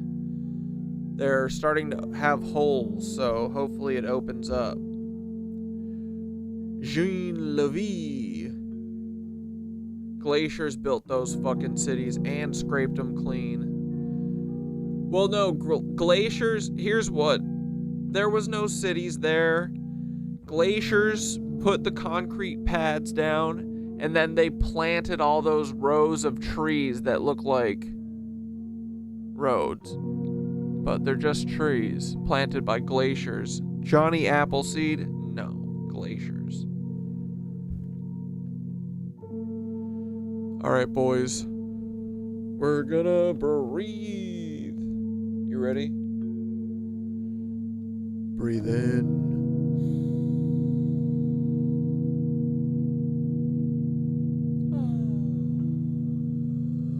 Breathe out.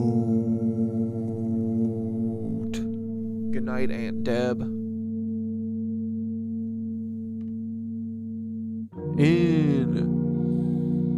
Ooh, Aunt Deb thinks the northern lights are fake and that they're coming from HARP electrifying the magnetic particles in the sky.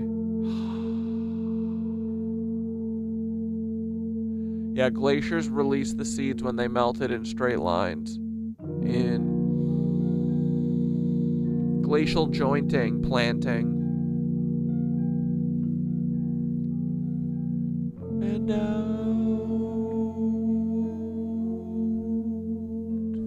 wet glacial dreams, everybody. All right, last one. Here we go. In.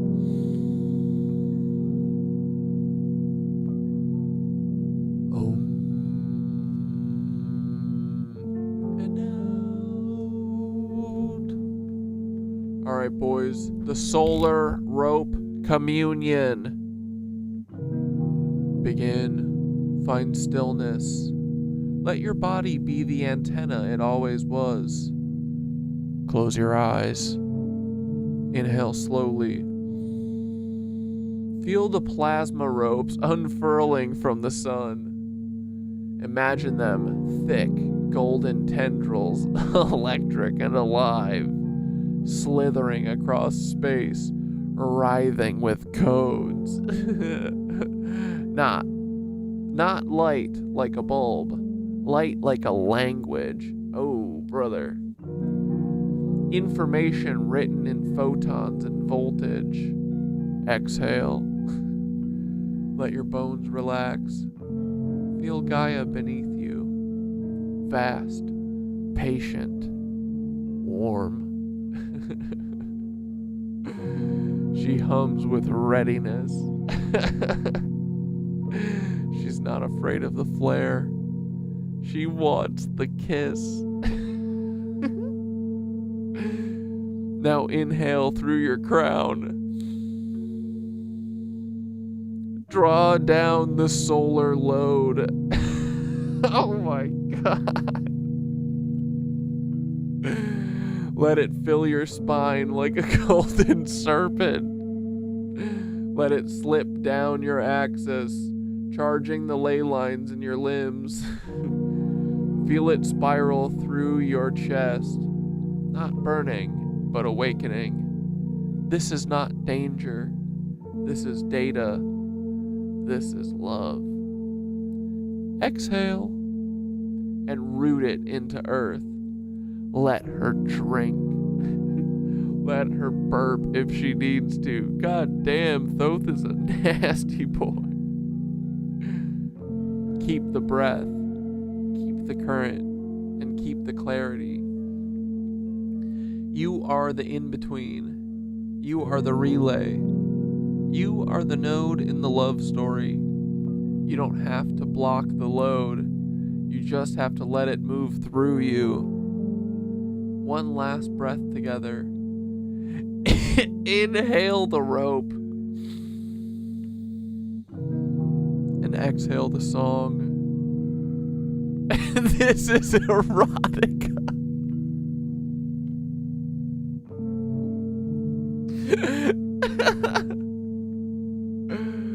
May the flare...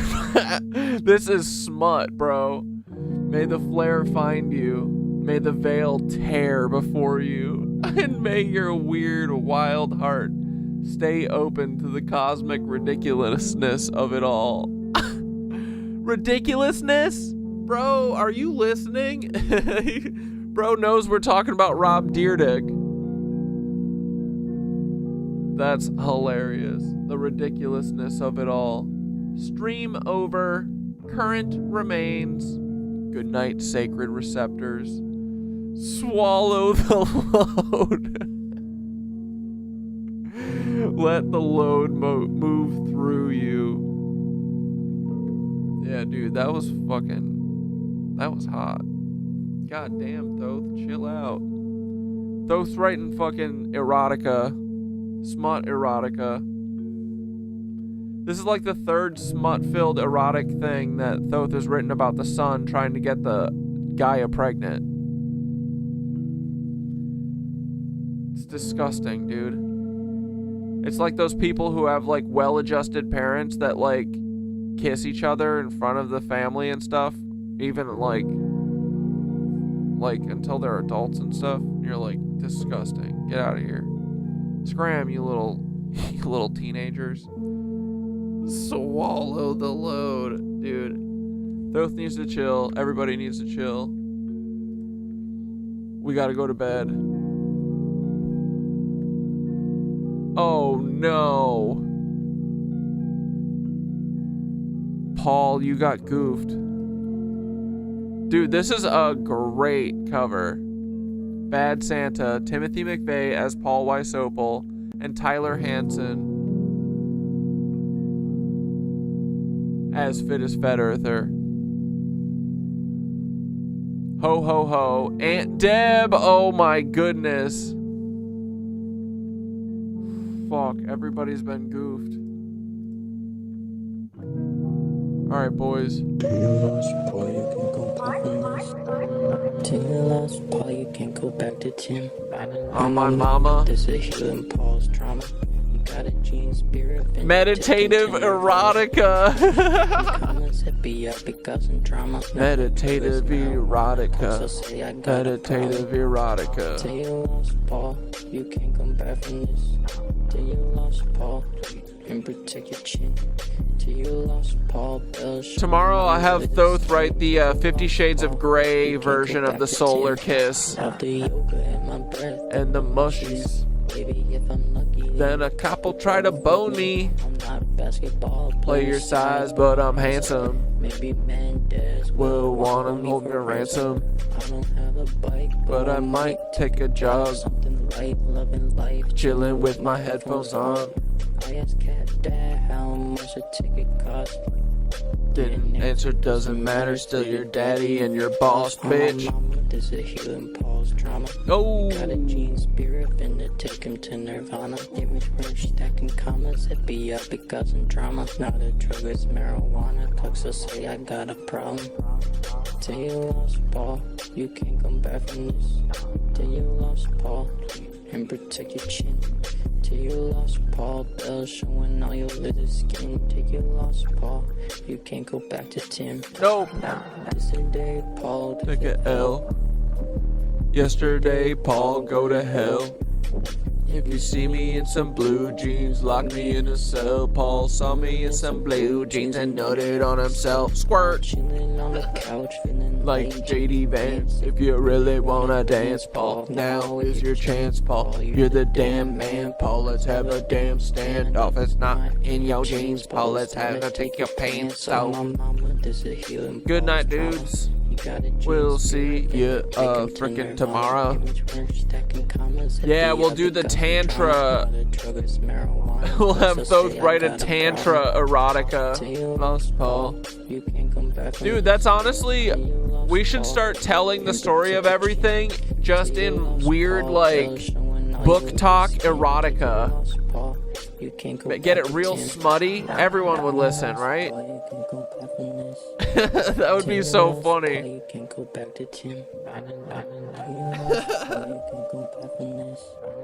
Take your loss, Paul. You a idiot.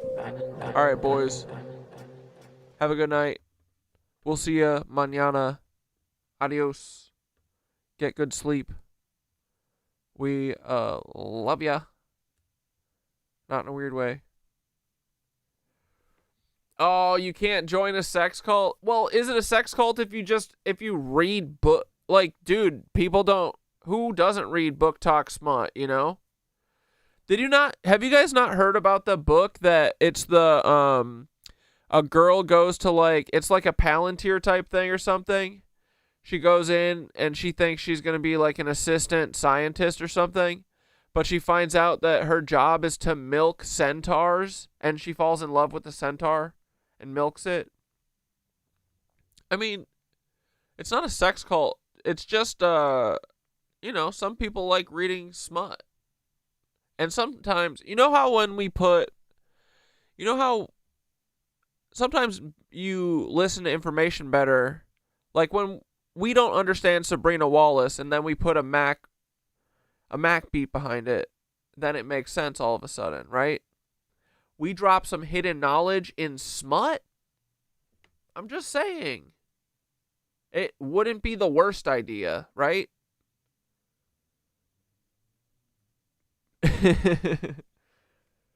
Oh yeah, the joke is I'm already Polly. That's hilarious. All right, boys, have a good night. Yeah, but if you haven't heard about that book, I've found many people talking about it, and it's very funny. I forget what it's called. Anyone know what I'm talking about? I'll find it for tomorrow. That'll be my life's mission until tomorrow. All right. Love you. Bye. Not in a weird way. Good night, Paul. Ta-ta. See you guys tomorrow, 6 p.m. New music with my beats in disco. All right. We're listening to that shit tomorrow, buddy.